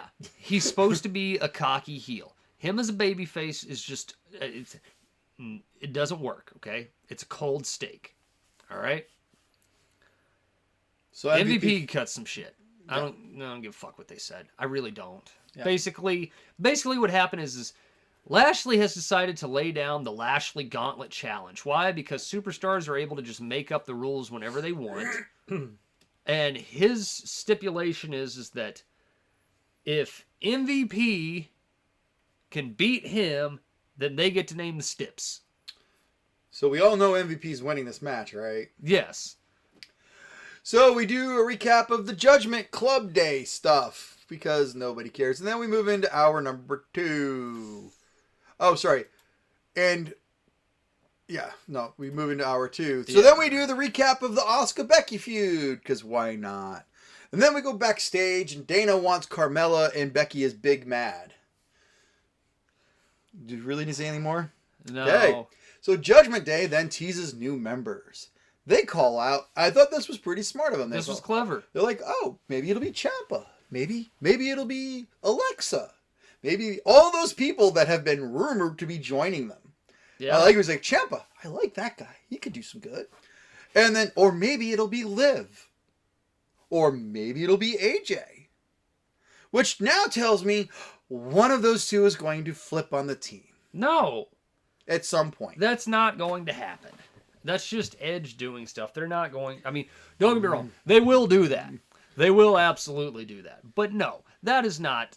No, this is just Edge doing his thing. The problem is that I don't understand what the fuck Judgment Day is talking about. They should have called no clue what does. they are talking about. Nobody does. Because they're talking about like this mindset and this attitude, but they're also doing this. So when they said the last time when they made the issue to AJ to join them, I was like, why? Why would that happen? You've just been beating him up for weeks. Remember, they're reading Aleister Black's playbook but that got left behind, and they don't know how to execute it. Aleister Black doesn't exist anymore, okay? My point is probably wrestling right now. My point is that I don't understand what they're saying. And they're saying 3 different things. Damian Priest is basically saying, hey, I'm here to suck off Edge. Rhea Ripley is saying that she's angry at the children's and the people on Twitter. And then Edge is saying that everyone needs to come to his mindset of like, whatever his mindset is, of crushing your enemies before you and hear the lamentations of their women or something. I don't know. I don't know what they're talking about. If it's a vision, it's not a clear one, okay? It's like Seth Rollins' vision. I don't know what it is. He's never explained it to me coherently. Right. So they have a match. And they have this match against AJ and Liv. Sorry to cut you off, not sorry. But in the match, they basically just beat Liv Morgan to death. Mm-hmm. Why would we think she would join you? You did nothing to entice AJ or Liv to look like they needed to join you. You didn't stop your ass whooping. You didn't go to throw a low blow and then stop and say, hey, come on over here. No, they just smash fucked them the entire match. They did. And and by the way, yeah, they blew this off for some reason. I don't know why. Yeah, and then they won.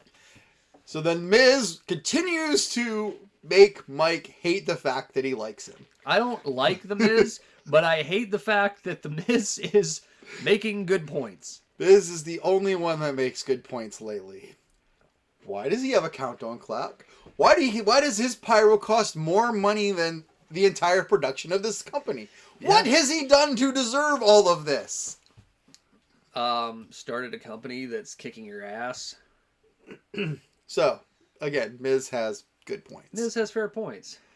And then, how much do you think Jerry got paid for this? I don't want to talk about that. Veer Mahan, your build-up 8-month fucking Veer Mahan's coming thing is just slammed in the mid-card against the Mysterios. No, the Dominics. Because that is exactly what... The Dominics are here. The Dominics? So I had to put it in there. They literally said... Also, Veer should never have talked.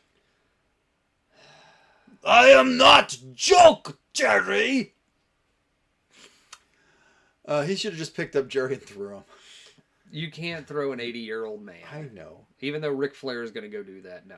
And then Alexa has the most confusing interview I've ever heard in my life. I don't know what this was about. I don't think anybody. I don't know what this was about, other than the fact that if you have a match, you have to talk about something before you go out and have your match. Then Nikki Ass. Oh, my ex-best friend is now a superhero, and I get a doll. Ah! Yep. This was your big blow-up meeting of anger with Vince McMahon about your character direction. So you just this is what they came up with. You settled on this. Yeah. So again, Nikki No Ass versus Alexa Bliss, because we have to have this. They had a fucking horrendous match. Absolutely horrendous looking match. None of them did anything. Every move that one of them did looked like the other one had been shot with a howitzer. Yes. Like, if they threw a punch, the other one acted like they died. Neither one of these chicks gave a fuck about this match. And it showed. It was so bad. This was 2 minutes and 58 seconds, and it felt like 4 hours of just suck. And once again, we didn't get the part that they didn't even go. They got out of this so fast. We didn't even get the dewdrop going, are you done being dumb yet? Yeah. We didn't even get that part. Nope. This was thrown on the show. Remember, Vince McMahon carefully books out everything in the show, and how dare anyone throw any wrench into his game, and he will fucking fire and definitely suspend you, cut your nuts off in public for it. But this was just there. If this was your carefully planned out, presented product, it made no sense. Why? Because Alexa should not be messing with Nikki No-Ass. Dewdrop and her should have her own thing going on right now for it. Alexa beats her again in 2 minutes, and it looked horrendous. So we go backstage to Seth being mad, and then because he's mad, and then we have Cody heading to the ring. And that ends hour 2. Once again, we had a lot of stuff in the ring. No. But not a lot. Well, I mean, you had this. Well, that was in the ring. That was in the ring. That was in the... Okay, all right. A lot of stuff in the ring. Not necessarily a lot of good stuff in the ring, but a lot more. We had 13 and a half minutes of wrestling in the second hour. And about 15 more minutes of everything else out there. All right, so then we move into hour 3, which is going to be... Oh, my God. 4 matches. So we're going to recap Asuka and Becky again. Don't care. And then go to backstage to Asuka, and Asuka all of a sudden figured out how to talk. No, she didn't. But she wasn't screaming. She was a little more calm demeanor. She still did the baby thing, but she was not near as annoying as she used to be. I thought this was worse. Oh, Becky act like baby. She said big time back. She big time baby. Right, but she wasn't screaming it. So, she was annoying as shit. Oh, yeah, I'm not saying she wasn't. She was annoying. She was bad. She was stereotypical. I hate us. Be the Empress again. Please, dear God. I watched a segment of a clip that somebody put together of all the shit that she did in NXT, you know, before Vince decided that that's not going to work here for me, bro. And I was like, my God, Asuka just buzzsawed everyone. She... fucking roundhouse kicked Nia Jax in the face. Yeah. Bring back the Empress. Please. So sick of this fucking Asuka and then we have shit. And then we have the best match of the night. Miz and Cody. Yes, once again, Cody has the best... He has the best segment, he has the best promo, he's got the best entrance, and he's got the best match of the night. And we predicted the only 2 people that Cody was going to be able to work with was Seth and Miz. And that's the only 2 people he's worked with. Well, that has been the only 2 people he's worked with. He hasn't worked with anyone else. He doesn't need to work with anyone else. What's he going to do? Wrestle Dominic Mysterio? Well, I'm going to say he's going to have to move on from this at some point. We're getting to Carmelo and Grimes at this point. Veer? And then Ezekiel and Gable have a match. I don't care. Yeah. And then we recap the match we just watched. Yeah, because we have to remind people that Cody's on our show now. And then we go backstage to Cody, talking about Cody stuff. Yep. And then we have MVP. It's not Raw as War. It's Raw as Cody. And then MVP gets to beat Bobby Lashley. Seeing the timeline on this, 3 minutes and 6 seconds, I thought this went on for 20 minutes. I thought it was a lot longer too. This is so bad. And then Asuka versus Becky Lynch. Because why not? Because why waste a good thing? Oh, I will answer that question to you a little bit later on tonight. So here's the really interesting part. Okay. So here's something that's going to just, it may or may not blow you away. And it's something to think about the next time you watch Raw or SmackDown. So I build these slides, right? Uh-huh. So when I go to, when I take my notes. Yeah. That I write down. He's made sure to show you every paper that he has tonight. Well, it's just like, you know what I do. And then I retype the notes to give him some validation. People show him some love. Reflect. It was so amazing how at the top of hour 3 was Asuka and Becky. Last week at the top of hour 3 was Becky and Asuka. Okay. In the middle of hour 2 was Alexa Bliss. And this week in the middle of hour 2 was Alexa Bliss. I really didn't have to change a whole lot. Because everything was pretty much where it was the week before and the week before that. Okay. So, it's just like, what are you going to do this week in your time slot? Is it going to be a match or is it going to be an interview? It was just weird. So, Raw, not great this week. But not horrible this week. But kind of. A lot more in the ring. So, if I were a paying customer, I'd have been happier. But was I really happy with what I was seeing? I'd be happier I wasn't watching the Jumbotron. Yeah, for most of this. So moving on to a whole lot of nothing. Let's talk about SmackDown. Hey, we're going to recap the RK Bro Usos feud. I didn't forget to remove it. It's still there. Then we have one of the most confusing in-ring segments of the night, but that's not saying much because they were all equally confusing, I guess. It was terrible. So the Usos basically come out and they start with a good promo of 20 years, and they're remorseful, and they're kind of like this and that. And then... Psych! Nope! Haha, we ain't sorry. They cut the Conor McGregor promo. Psych! The double champ does apologize for nothing and does whatever the fuck he wants. And that's exactly what they did. It was great. Great. Loved it. And then Nakamura came down, and I went, why, Nakamura? Have you not learned your lesson? Be like, I have new partner! Have you not learned that... He wants a paycheck. This will not be good for you. Okay? So then, Shinsuke Nakamura, strong style, teams up with... Not yet. He's going to. Oh, I thought he brought him out for this. Oh, no, yeah, he brought him out. But they didn't. He teams up with Riddle. Oh, that's right. They're going to do a thing. They have a schmoz. And they have a little schmoz that goes nowhere. And then nothing happens. I thought the match was going to start immediately. I thought so too. But this just stopped. The segment literally just stopped. We come back, we recap Ronda and Raquel to remind you that Ronda looks like shit, both physically and in the ring. Dennis, please make sure you let Kevin know that, because I know I can see that you're watching, Dennis. Please let Kevin know that we said that Ronda was shit again. Yes. But Raquel looks better, both in the ring and in person. And then we go backstage.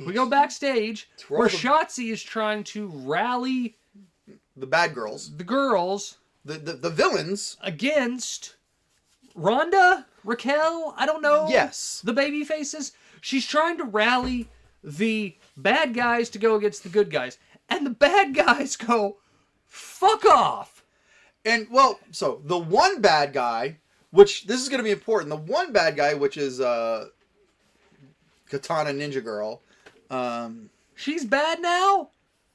Yes. Since when was Xylia bad? Remember when she said, being good did nothing for me. Now it's all about me. No, I don't remember She this. said that like a month ago. No. Yes. Because she was coming out being the protector of little fucking And then she said being the protector did nothing for her. So now she's a bad guy. Where is Boa? So, but she's the only one. Xylee's the only one that leaves the locker room. So... No, yeah. She's the only one that leaves the locker room, leaving everybody else to plot. Then, Riddle does his interview, talks about brotasticness with his main man, Shinsuke. And then we go back to backstage and we see Aaliyah lock the girls in the locker room. Now, if we're remembering the story, Shayna, Natalya, and somebody else are locked in a locker room. Xia Li left the locker room. Everyone's locked in the locker room by Aaliyah. So then we get the Ronda Raquel rematch. Wait. Let's not forget, because I think we need to have this clip in every single show that we do from this point forward. Raquel has to beat Ronda to get a championship match against Ronda. Right. So we need to have the Becky Lynch promo of her going, that makes no sense. Okay. Every time. I will get from this point forward. Every time we have a match like that, I will play the audio. Every time there is a match book, because what happens? Raquel has to beat Ronda to get a championship match. So in typical E fashion, we don't get that match. So we get 42 seconds of that, and then the two women that were locked in the locker room, not the woman who escaped. We never see her again tonight. Yes. Maybe she went home, but somehow... I imagine she packed her bags and flew back to wherever she's from, much like Toni Storm did. Somehow Natalya and Shayna get out of the locker room they've been locked in and do a beatdown. It's been 5 minutes. Why did they do a beatdown either? They're a tag team. This is singles. They're not singles. Is Natty going to challenge Ronda for the belt? And so we get ready to go to commercial, and I look at Dad and go, I smell a tag team. So we come back and guess what? It's been made official. This has now been turned into a tag team match. Why? Because WWE.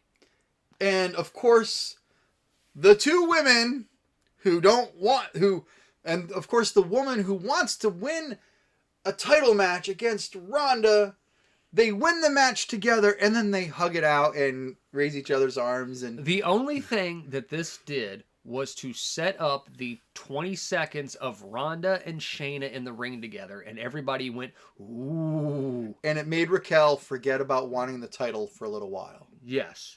That's the whole setup for all of this, was to tease Ronda and Shayna. Yes. Then they make an announcement. Why didn't Raquel have to beat Shayna to get to Ronda? What's up, Caleb? Raquel have to beat anyone? Hey, Kayla, do me a favor. Make sure you let Kevin know that we said that Ronda Rousey sucks as a wrestler and looks horrible. Anyway. Raccoon paint. So then we get the announcement that Money in the Bank is no longer at Allegiant Fields, as Cody had promoted. And it's going to go to MGM. Yeah. I don't see what... So I don't know what the backstory is. What's the hoopla on this? They have not sold enough tickets. Is it because they haven't sold enough tickets? Vince is because Vince wanted to have 3 stadium matches. Okay. And right now, none of them are selling any good tickets. You can't sell out a stadium at this point. But here's the other thing. Money in the Bank. We don't even know what the full pay-per-view was.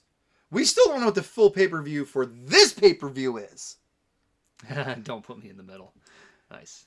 How are you going to sell a pay-per-view next month when you don't even know what's in the main event They this do month? that every time, though. Right.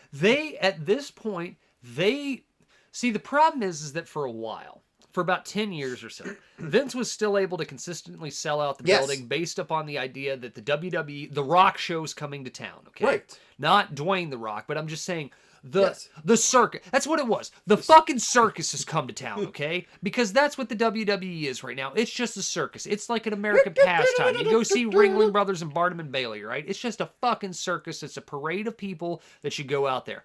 You've devalued everyone so much that it's like the expose of people coming out and saying, you know, those elephants are being like fucking molested and beat to death and misfed and all this other shit by Ringling. And people went, man, we're not going to go to the circus anymore. And the circus died. Okay?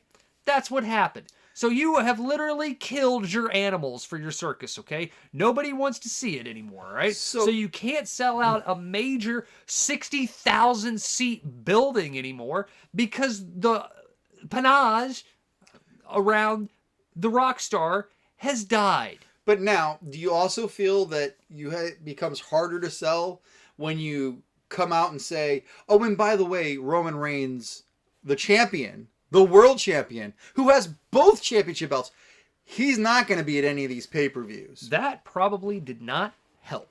I'm not saying Roman would have sold the show out, but I'm saying that the fact that we're not going to get that match is a big problem. The fact that you have done your absolute best to make Brock Lesnar the second most important, number one most important draw on your show, and he doesn't work there most of the time, a problem.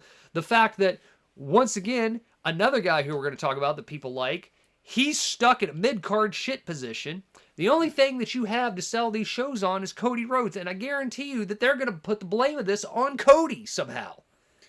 The only thing that you can sell with this match is you're going to have 2 crazy ladder matches. And they're not even going to be that crazy. Right, because you don't have the talent to do the ladder matches anywhere. No. So then we go backstage and we have Kofi and King Woods, because King's wearing they listen to the show, he's wearing his kingly robes. We ain't going to tell you who the core partner is. Okay. Then we recap Happy Corbin because, yes. And then we go to Los Lotharios versus Jinder and Shanky. And this is one of those things where they did a lot of back and forths between things, and I just put the match in there. Wait. Stop. I have to ask questions. Okay, we're going to ask the same question. I hear. Okay. 1. Los Lotharios tried to sexually harass Liv Morgan last week. Yes. But they're the baby faces now in this match. Right. Okay. Then Jinder and Shanky come out. Yes. I forget they work there. Shanky is now dancing. Yes. Why is Vince McMahon obsessed with his gigantic dancing Indians? Don't know. But he just wants to have some fun. But he was angry the last time that Jinder bucked up to him and got in his face and went, no! Because you can only have one angry Indian, and we got Veer. Oh, my God.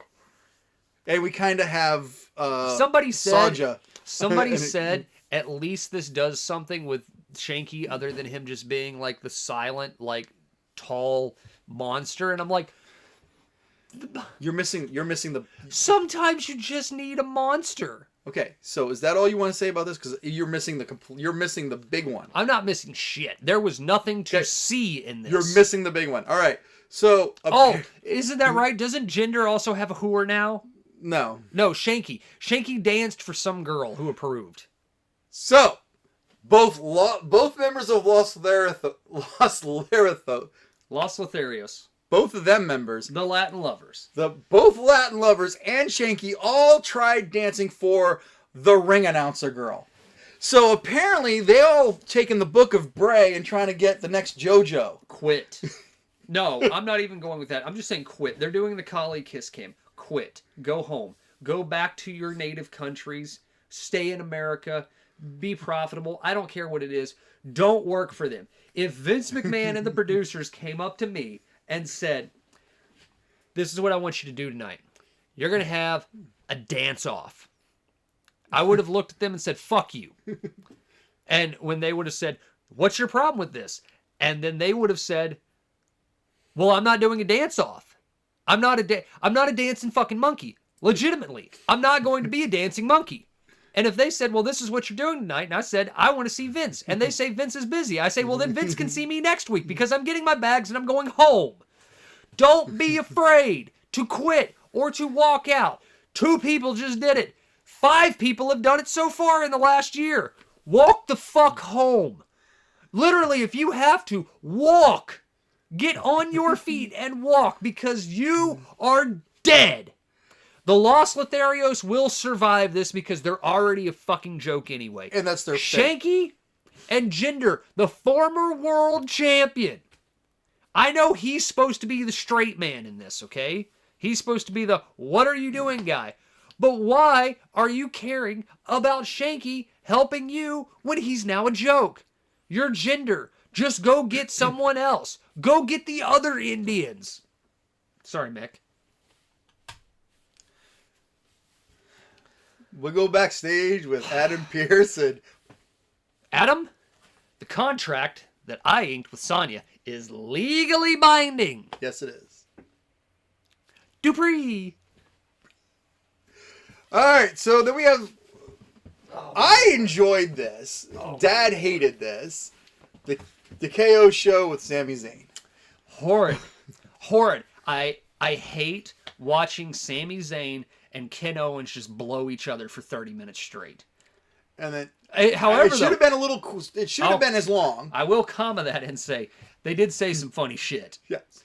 The part about the bloodline and him being the representative, but him being screwed, but being this and that, and him saying all that was entertaining. It went on forever. It went way too long. It went on forever. And this was just there completely to just pad time on the show. And this is your hour-less show, and they're still needing to pad time. So then we get a recap of Butch just being rabid. Don't care. And we had a recap of Gunther and Ludwig from last week. And then... Dead. They're dead. Gulak was literally destroyed, figuratively, emotionally, and physically, by those formerly known as Drew Imperium. Gulak is Howard Finkel. Okay? So I think that the whole point of this is... There is none. Your new Intercontinental? Yeah. Intercontinental SmackDown? Uh-huh. Yeah. Your new Intercontinental Champion, Gunther. This is all pointing to. Gunther's getting a belt. Ricochet is 4'2". Drew Gulak is 4'3". And for some reason, I don't understand why, at the expense of Drew Gulak and Ricochet, Walter has to also be buried. What I'm saying is that this does nothing for no one. I think that when it comes down to it, that when Gunther and Ricochet finally get their one-on-one, it's going to be a damn good match. Walter can have a good match with anybody, and Ricochet can have a great match. Okay? So it'll be a good match. And we've seen this is Cody and Seth Rollins on this show. But it's also got Drew fucking Gulak in there, who's a goof. Well, they're gonna get rid of him. He lost. He got beat up by a woman 4 weeks in a row. Yeah, I know. And why did Ludwig even wrestle? But maybe he's contractually obligated to once a quarter. I was like, just because he looks good. All right, we're going backstage to Sammy asking to be put in the bloodline. They go, yeah, sure, we'll make you an honorary member. Then we had a nice Memorial Day package. Usually those used to be at the beginning of the show, but whatever. Then we go backstage with Fight Club. They're not Fight Night. They're the Brawling Brutes, or I whatever don't the care. fuck they're called. And then we have their big match at the end of the night. So, the New Day, who are so angry at Fight Night, the Drew Day, come out, and they are just doing New Day shit. Your brother got his neck broken. He may never wrestle again. He might not walk. I mean, well, he is walking. He is walking. That's the point. They don't care. This is not a blood feud. This is a fucking comedy feud. There is no difference between the shit that they are doing versus Shanky dancing his crotch in front of the ring girl at this point. There is no actual emotion in this at all. Butch is crazy, and Ridge is a bitch, and Sheamus is somehow the ringleader of all of this crap and somehow keeps everyone in line. And then the New Day is just the fucking New Day. King Woods is back to being insane and talking in his British accent. And then for no fucking reason at all whatsoever, Drew McIntyre comes out. Who else could it have been? Anyone. Nobody left. Anyone. Nobody left. Anyone. Nobody left. They could have called somebody up from NXT. They could have. Where's Odyssey Jones at? Oh, that's right. I think he blew his ACL out a couple months ago. So, but where is... I mean, they could have called Braun fucking Breaker. They could have called Braun up. They literally could have called anyone up. You could say who else could it have been? Anyone but Drew. Why? Because Drew McIntyre is supposed to be fighting either Roman Reigns or Tyson Fury in Cardiff. And he is still in a mid-card joke spot position. Main event. Fuck that. That is not a main event. That is not a fucking main event. When you have Roman Reigns refusing to wrestle, that's your main event. Roman isn't refusing to wrestle. He's just smarter than everyone else. And this is what happened. There's no one else. Roman went in the back at some point when Brock was there and said, Brock, tell me word for word what you said to Vince to get what you got. And Brock said, look here, bud. This is what you need to do. And then Roman went to Vince and went, you know, my contract's coming up, Vince. I think I'm going to need the Brock treatment if you want me to stick around. And Vince went, okay. So the fact that Drew McIntyre was in this made it the main event because Drew is the only main event wrestler on SmackDown. And what happened? Drew McIntyre gave his little buddy Xavier Woods the pinfall. Hey, X, after I've demolished everyone for you guys, because you can't do it on your own, I'll tag out and you can go do the backwoods. So, you can hit him in the backwoods. It's a fucking horrid show. Fucking inconsistent, horrid show. Yep. Again, yeah, it's SmackDown. So let's talk about AEW. All right, so we start AEW with a cage match, Wardlow versus Spears. I like the fact that they fixed the cage, so they actually made it a cage match and not have the 5-foot gap. Yeah. So they ordered a better cage. Wardlow versus Spears. So of course MJF came out. He was going to be the referee. Everybody knew that wasn't going to last, but they made the stipulation. This again, a little smarter. You cannot win this match by escaping. So, okay. So why have a cage match? Because you have to stay in the ring to make the match. So nobody can interfere and we could do more damage. Who would interfere? I don't know. Who would... The people who would interfere were in the ring. I understand that. So, we knew MJF was going to get taken out. We knew that Wardlow was going to win. It was predictable. It was entertaining. And This was fine. It was the visual of Wardlow standing on top of the cage, hyping the crowd was awesome. Yeah. I didn't mind this match. I thought it was okay, but again, it was very predictable, and that's the problem that I've been having. Everything has been predictable. There's not been a hiccup in the Wardlow trumping MJF storyline to get to his match. There's been no hiccup. No, there has not. Except for the fact that MJF punched him in the balls and whipped him like a government mule. Okay, so then we go back to stage. So apparently, Jericho actually copyrighted "I'm a Wizard," which I didn't think you could do since like the whole Harry Potter universe. Shout out to Harry Potter. But apparently, "I'm a Wizard" is something he copyrighted. Did he say that, or did he just say that? No, I've read that on the dirt sheets. You can't copyright that. I didn't think so. I'm a wizard. Sue me, Jericho. Fuck you. And so apparently now he's just throwing fireballs in everybody's face. Thank God they managed to kill what was good. The whole point was them saying they were sports entertainment, but still wrestling. Now they have just gone to full on. They're back to DX joking themselves. They're back to the fucking the Young Cucks and all of them, the elite, just doing jokes to entertain themselves. All right, now I feel like we really need to talk about this promo. Fucking awesome. You, me, and about 50%, I'll be real for a second, have all said Adam Page looks like shit in this feud.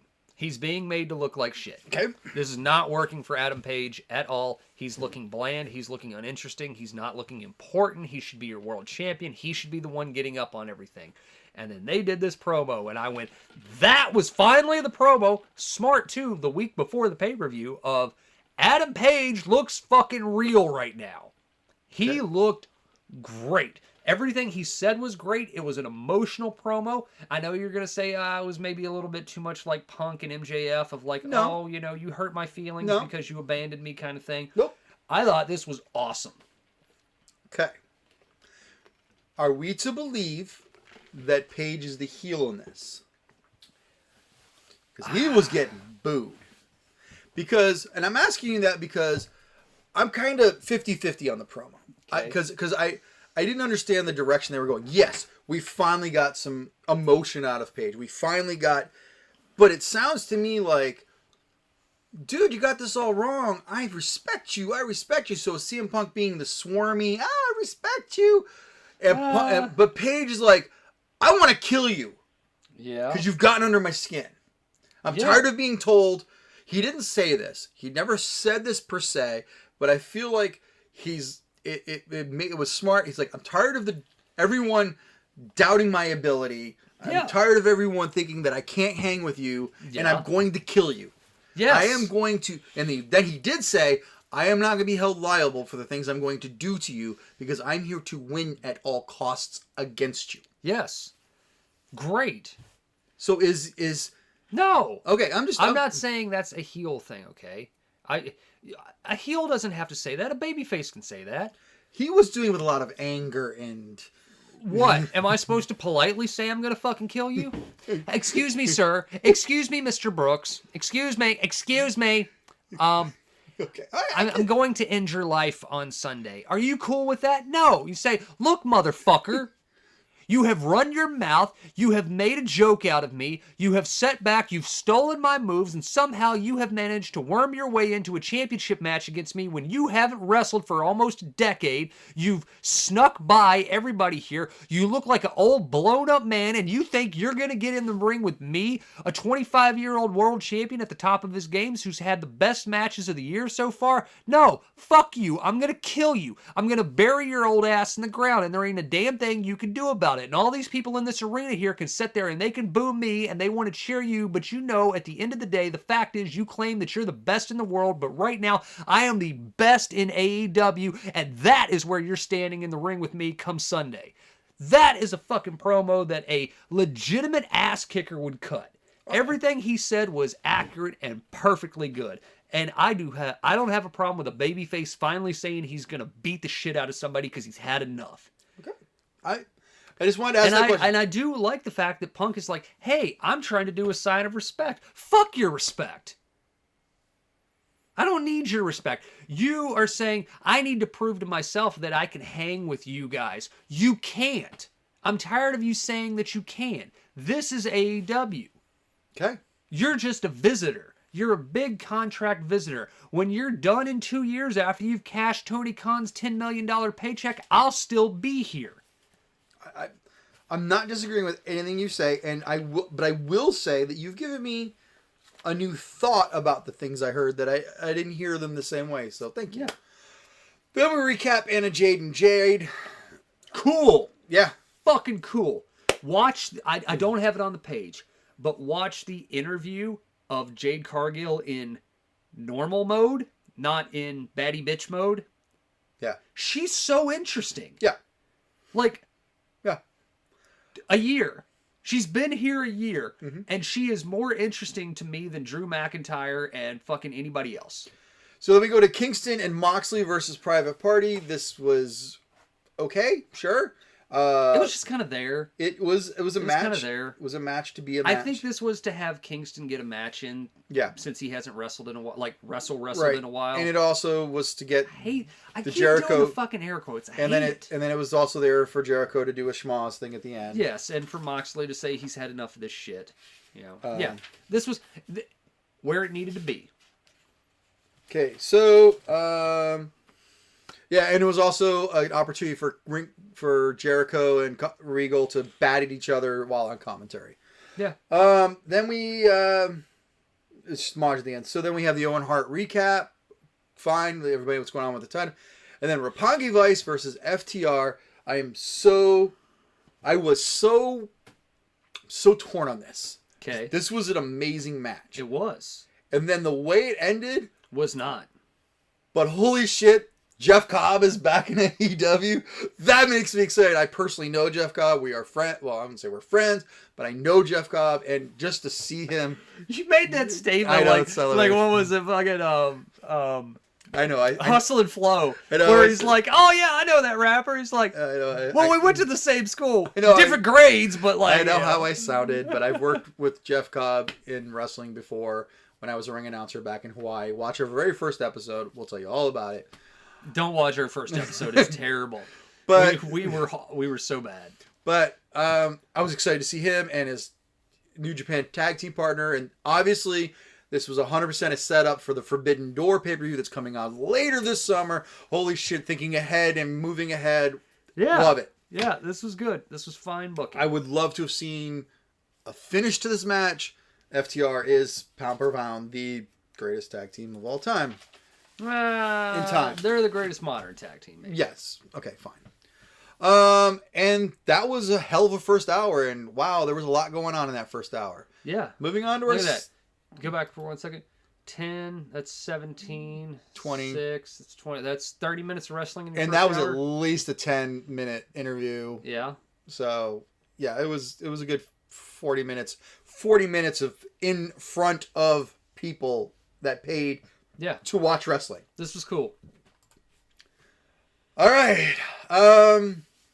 Did that happen on this? Nope. Okay, that was on Rampage. Yeah, we're gonna talk about that because you probably didn't see the thing that I saw. All right, so we go backstage with the Hardy Boys. Hardy Boys are like, I saw this interview, and I didn't hear a thing they said because all I saw in my brain was, "We lost to everybody." We lost to everybody. Then it's not what they said, but that's all I saw because like their actions were the same in that interview as that interview. We lost to the Road Warriors.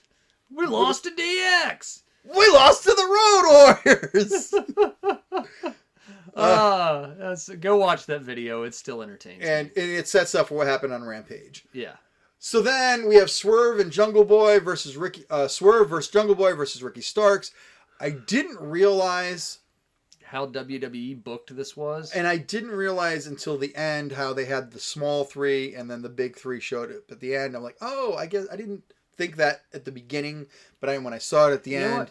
I'm gonna say this too, and I hate it. I hate to say it, but I'm gonna have to agree with the IWC at this point. What the fuck happened to Keith Lee? Like, what happened? Because they're like, holy shit, Keith Lee has come to the ring to clean house. And then he just like fucking misses. Mm-hmm. What happened? I mean, I know what happened to him physically. Right. But it's like, I wonder he's like moving like 10% slower than everyone else. Well, so COVID hangover is a real thing, and maybe trust me, I fucking know. And I think he's just suffering. I mean, Keith Lee he had a heart fucking issue too because of COVID. So I think I give him a grain of salt, and he's still pretty amazing. I love Keith. Don't get me wrong. Yeah. I love Keith Lee. I think he's great, but I don't know if it's he got beat into submission by the WWE to he needs to only do this, this, and this. But Keith Lee now does not look like Keith Lee then. No. And I don't know if it is the health issues that happened or not, or where we're at. But, man, he just did not look great if he was supposed to be the ultimate badass to come in and clean the ring. Right. But the match itself, Dave... Swerve is fucking awesome. Yeah, Dave gave this 3 3/4. I give it at least 3.5. They fucked up so hard when they cut Hit Row. Yeah, they did. Hit Row could have easily been the #1 stable on all of WWE. The Hit Row would be having some amazing matches against the Bloodline right now. Yeah, Hit Row was awesome. Swerve is so fucking cool. Then we go backstage to this week. The top team are the bad guys. Hey, look, we have fixed our mistake. Dan Lambert is a heel. Just because he was getting praise for his heel talk and we decided to do the WWE thing and make him a babyface because people like him, we have decided that Dan Lambert says some pretty foul shit and should not be a babyface. We're fixed it. We have fixed it. On this show. Then we go to a top of the ring interview with Thunder Rosa, who has no makeup on. Still looks hot. Oh, yes, absolutely. And she says some things. Had a cowboy hat. And she says some things that make some things, does some things. Oh, good. Love Thunder Rosa. Then we love this. This is helping her. And I do like... I hated it at first, but I understand now why. And you said something last week that really made me think about it. They're doing a lot of these backstage where it's the good guy and the bad guy talking at the same time with the commentator. And it's more like the old school 60s, 70s, 80s things. I'm like, okay, that makes sense. So Red Velvet and Ruby Soho. Red Velvet's like, hey, here's the playbook. If you want to beat Stan Lander, here you go. Soho's like, I don't need the playbook. I got this on my own. And then we see the worst wrestling match in, I believe, AEW history. This match, you even posted the ending. It wasn't just the ending. Oh no, I know, but I don't. This is not the worst match in AEW history. See Big Swole. Okay. This is not the worst match in AEW history. This is the worst match in Britt Baker's history and Tony Storm's history. And probably Tony Storm's history at this point. I don't know what happened. Shit just fell apart. They missed each other everywhere. They did not connect. I don't know if they just didn't practice. I don't know if they thought, hey, I don't need you to practice. We got this. But there was no communication in the ring. It was like two blind. I think that if they would have put blindfolds on, they would have had a better match. This is not cool. Again, I posted the clip on the page. They couldn't do a fucking roll-up. They legit could not do a roll-up. And then the ending of the match, and it's not just this, okay? It's not just the two people in the ring had a bad match, okay? Again, see Nikki No Ass and Alexa, okay? They had a bad match. Like, nothing made sense. Everything was oversold. Nothing connected. It was super short. These bitches had 10 minutes, okay? Nothing worked in their match. The ref wasn't in the right spot. They weren't in the right spot. They didn't connect on shit. The ending of the match was supposed to see Britt have help from her crony.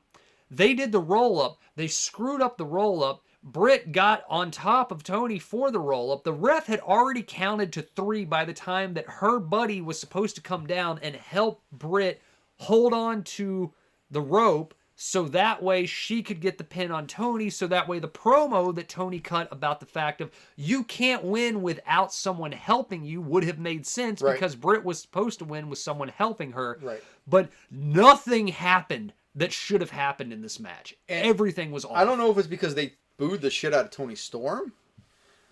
I don't know. But they also... I can't count the... I mean, I think Tony fed Britt her leg 3 different times in the match.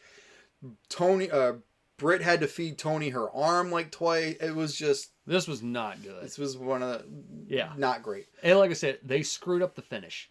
They massively screwed up the finish. And then, I've never seen Adam Cole and Samoa Joe wrestle before each other.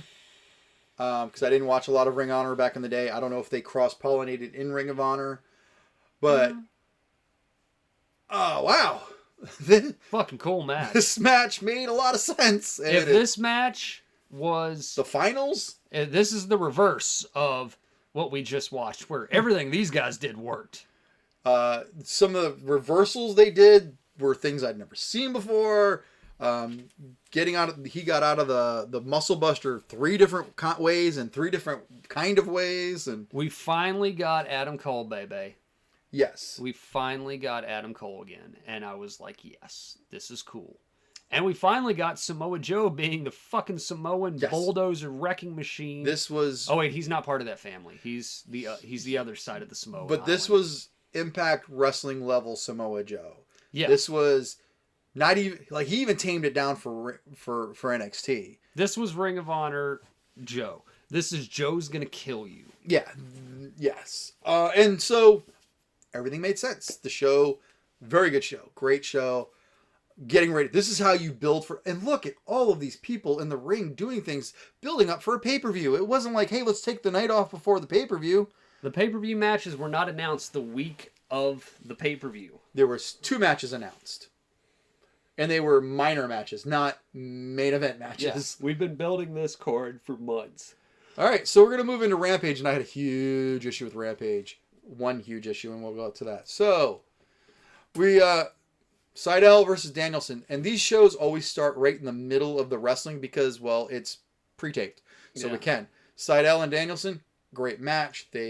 This was way better than what I thought it was going to be, because I think I said last week when I was like, I don't understand how this is going to work. It's fine. Yeah, and Seidel, I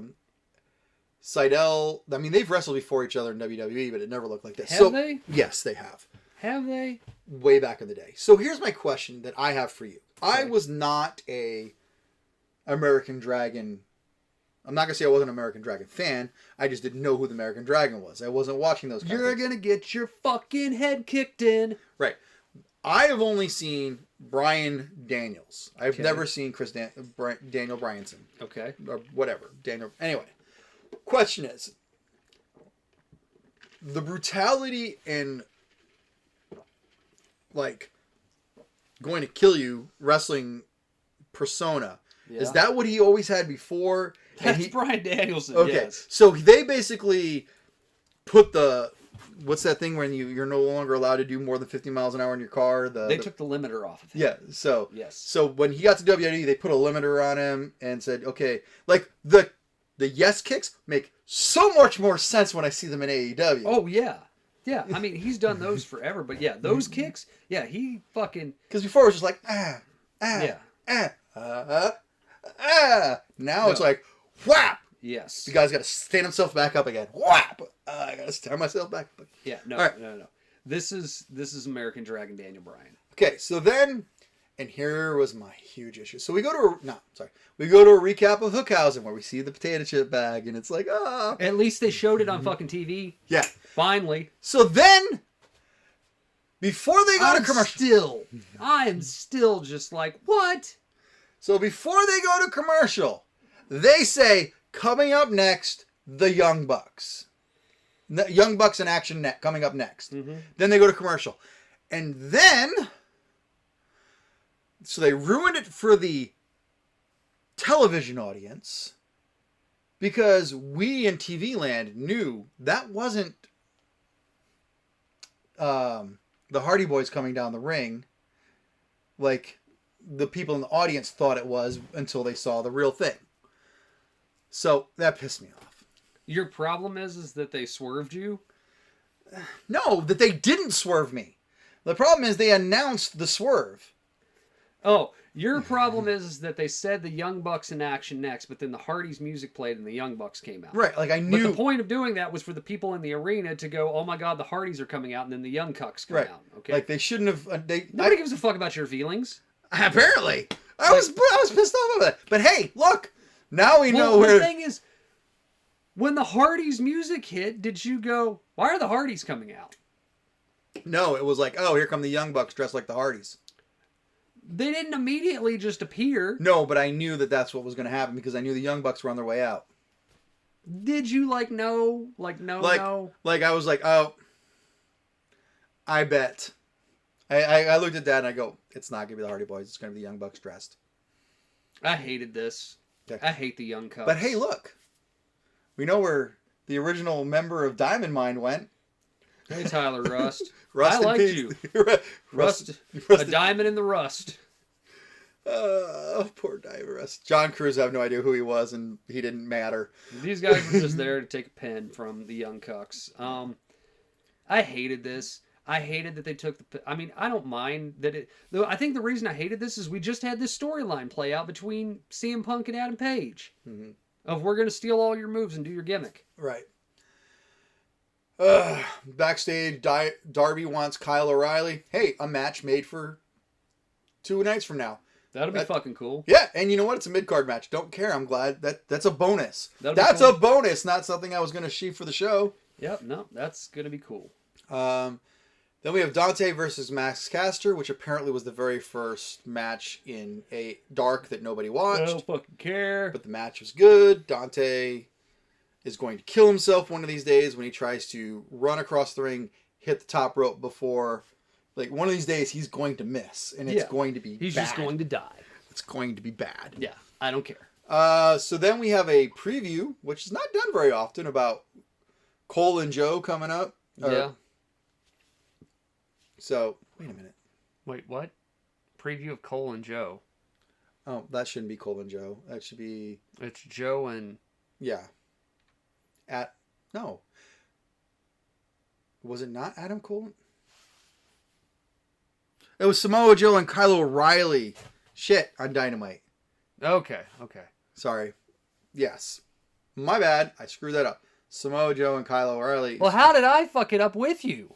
Because it was all part of the whole elite. Wait.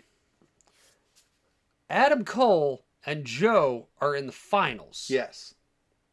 Joe wrestled Cole. Joe wrestled Kyle O'Reilly in that match. Yes. But it was still a good-ass match because Kyle O'Reilly can still wrestle. He just can't talk. Are you sure? Yes. Did I watch the wrong thing? You're hitting buttons. It doesn't matter. They can't see him.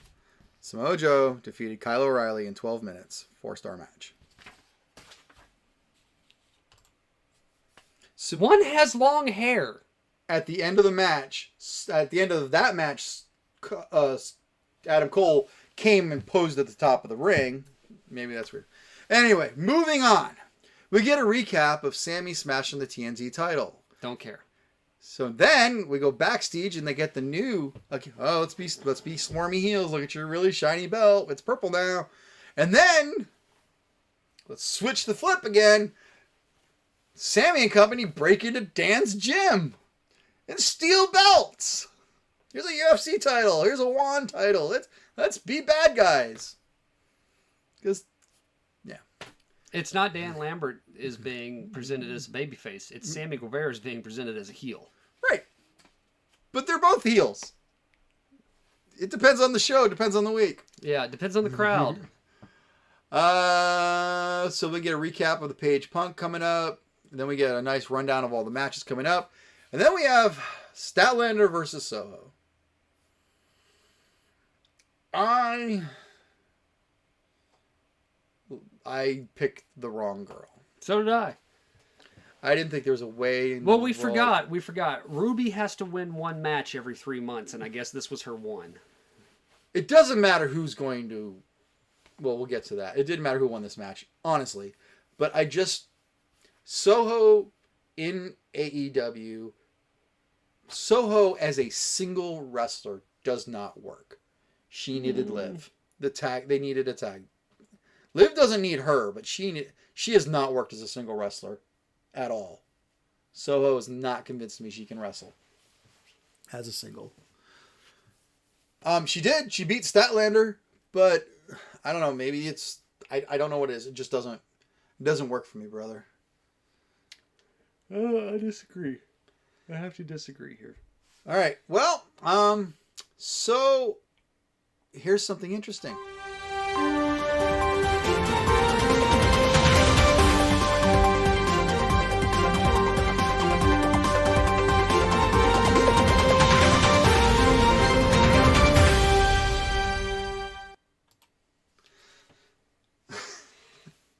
I messed it up a little bit. I'm sorry. No, you're good.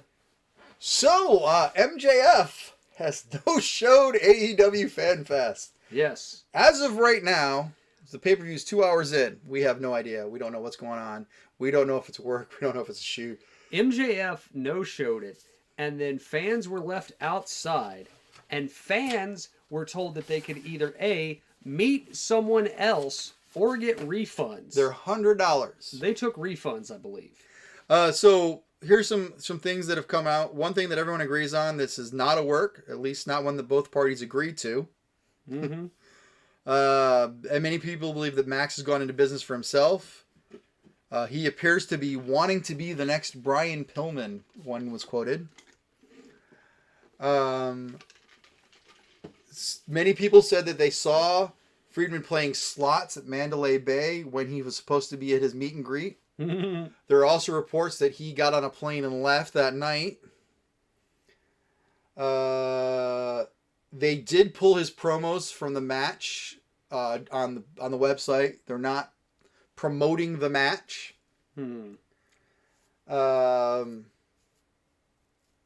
So the problem with this, okay, that I want to get out is two things. One, you had better not piss Wardlow off. Because Wardlow will eat your fucking soul, dude. Okay? Two, and I know this might seem like a whatever because of the history, okay? But I'm talking about the presentation of what it wants to be seen as. Fucking over your boss is not going to endear you to Vince McMahon. Okay? Vince will fuck your boss over for you to get you. not especially. And also, but hold on, I was going to say, it might be presented as you doing it, but Vince will back you, okay? See Hogan, see some of these other people that he let fuck their promoters over so he could bring them in, okay? If you do not have a prearranged agreement, which you will not, because in this day and age there are things called contracts and lawsuits, okay? Vince isn't going to do that for you. Fucking your boss over to look good for Vince is not helping your case, dude. Especially when Vince is dealing with that with his own wrestlers. Yes. So, some believe, I'm about a 60-40 on this one. Okay. There's 60% of me that thinks that, because Tony has taken many shots at Vince. Yeah. He said many things in contrary, like, oh, well, at least I didn't have to move my venue, or this or that or other. I feel like, while I believe that they do truly have some internal conflict about what we're going to talk about next, I believe they're like, hey, let's really piss off Vince and do a I'm leaving you. Let's bullshit them around. I mean, the thing I have with that is that I do not think that Tony Khan would risk. I'm not talking about the $100 tickets, okay? Right. I'm talking about the fan perspective of that. I do not think that Tony Khan would risk the fan uproar if this came out that this was all a work. Because that's not false booking a match. That's false booking an appearance. Mm-hmm. Okay? And that is a lot of gratitude towards a fan. You know? Right. An appearance is a big thing, all right? Because that's where you get your one-on-one action and stuff like that. That's where you get your signatures and all this shit, you know? To have a guy not show up, you know, hey guys, sorry, you know, flight got delayed, he wasn't able to make it in, or hey, you know, due to unforeseen circumstances, MJF can't be here today, you know, he's not feeling good, whatever, you know, COVID protocol, you want to throw that fucking word out there, something, right? Concussion protocol. But this, to just not show up. Now, let's talk about the other, and it's complex because one, MJF is the only kayfabe wrestler left. It feels like he loses his gimmick. He has a very valid point. You brought me in as one of the 4 pillars. Yeah. I am still one of those 4 pillars. And now you're paying everybody else you're bringing in triple what you contracted me at. You should be paying me more. Understand that's not how contracts work. And so I understand his heat on it. Look, I am consistently the number 1 draw for your show. And he's not wrong. Anything that MJF has been a part of has been part of the like one of the number 2 parts of the show. We didn't love the Jericho stuff. We didn't love, but it made sense and it drew numbers. We didn't love, the Wardlow stuff seems very similar, but it's still the drawing. Him and CM Punk knocked it out of the park. Everything MJF's been a part of has been money, and he wants his part of it. So I understand that. And I understand the whole, I really thought up until this, that the whole 2024 making more money was part of the act and Tony was in on it. Now, 60% of me still thinks it's that, but there's a 40% of me is going, man, did he show up tonight? Is it he didn't show up and now Wardlow just gets his contract and we make something of that? That would piss me off if I didn't get to see that match. Yeah. It'll piss me off if I can't stream that match later. But it also pissed me off if they lost MJF from the company. And I wouldn't, and if you did that, would you want to support him somewhere else, knowing that he's this petulant child? I mean, that's kind of like a two-way thing of this, okay? Like, one, I mean, you can't be upset that you signed a contract. The thing about it is, it's like buyer's remorse, okay? You can't sign a contract and say, this is what my value is, and then be above that and still be getting paid the same and be mad about it. Like, that's on you, man.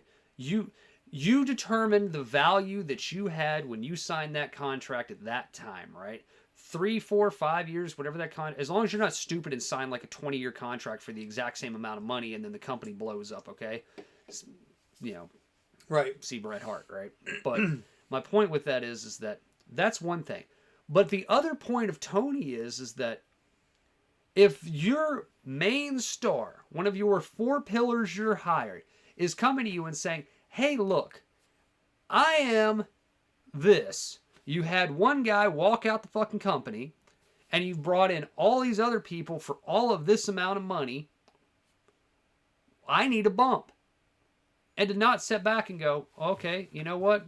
We're going to bump you a little bit, okay? We're not going to worry about re-sign. We're not going to worry about 10-year deals or anything like that. We're going to give you a little bit of a bump for the last whatever, something like that to help you out a little bit to make you more comfortable for being here, right?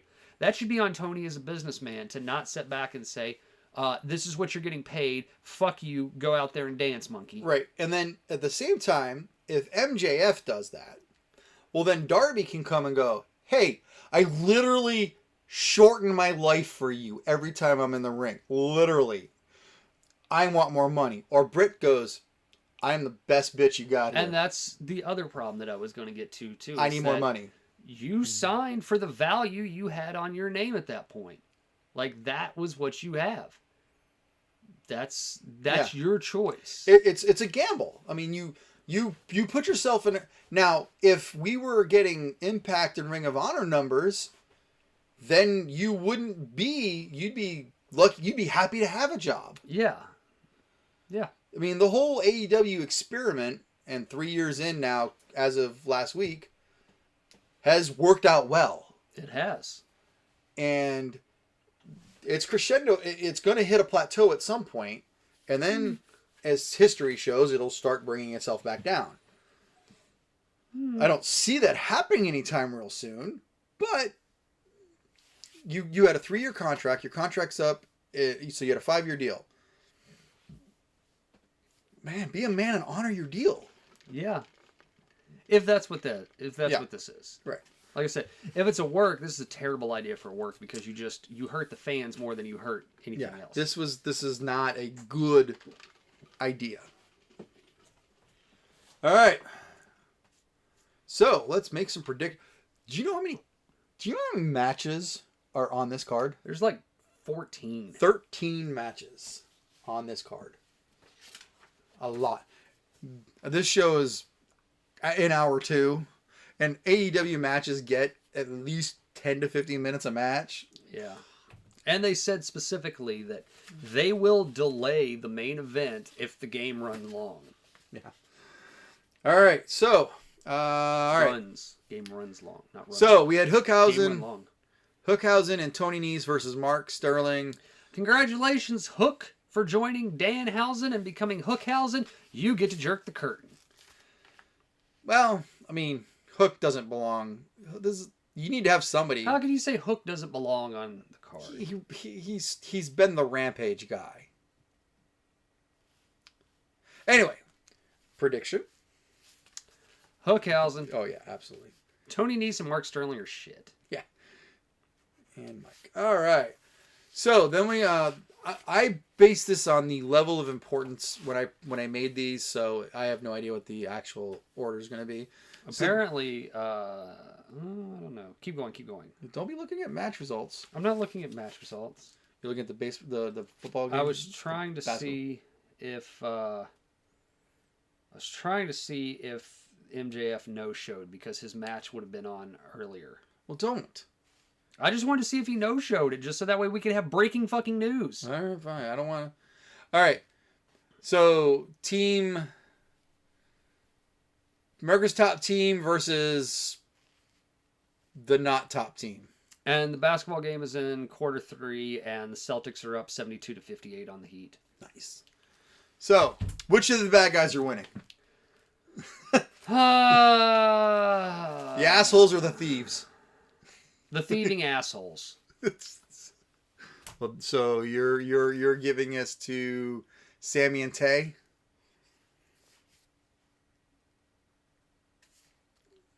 Can I abstain? No, we have to pick. It's what we do. Sammy. Our viewers want. Sammy and Kaz, who's there for no reason. And Paige Van Zant's going to be there.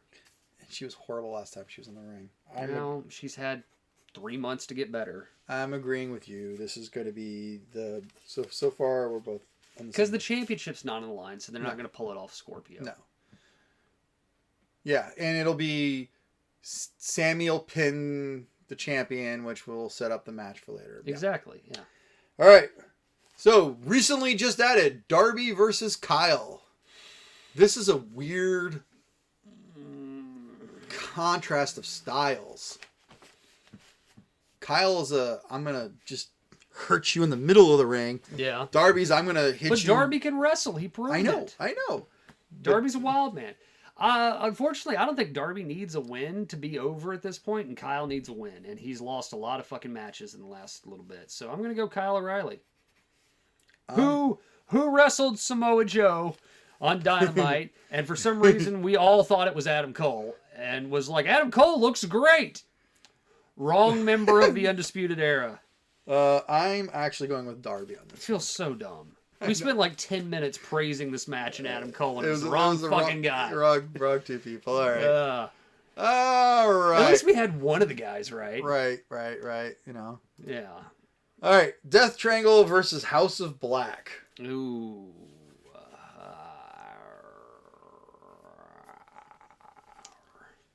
I think House of Black needs to win this match. Yes, House of Black. I think that it's going to be an insane match. I think it's going to be The problem is, doesn't Death Triangle need to win this match because they've lost and they just got their buddy back? Yeah, but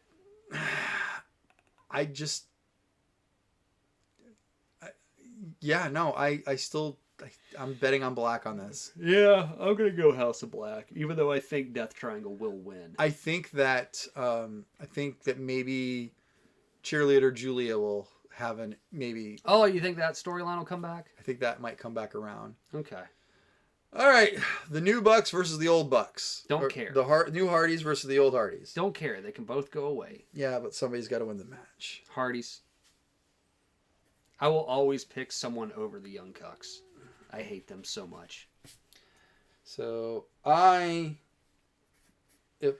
don't want the Young Bucks to win, but I'm picking them to win. I don't want them to win, but I'm picking them to win. All right. Hardys for the feel-good moment. Anarchy in the arena. This match has the potential to go 3 hours, but it won't. So the the wrestlers versus the sports entertainers. Yeah. I'm going for Blackpool because I want them to win because I buy them. Yes, I am agreeing with you. Unless Jericho tends to lose at the big show because he doesn't need to win. yeah, and honestly, their team does not compare at all to No.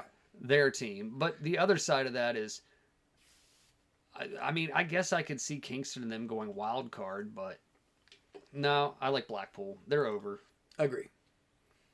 We are on the same page with that one. I mean, Wardlow wins. Yeah, Wardlow, if this match happens. Yes. Yeah. Yeah. We've already discussed that. All right, Samoa Joe versus Adam Cole. Joe's already got the belt, so I'm gonna go with Adam Cole, baby. Joe's gonna go off and do Ring of Honor shit.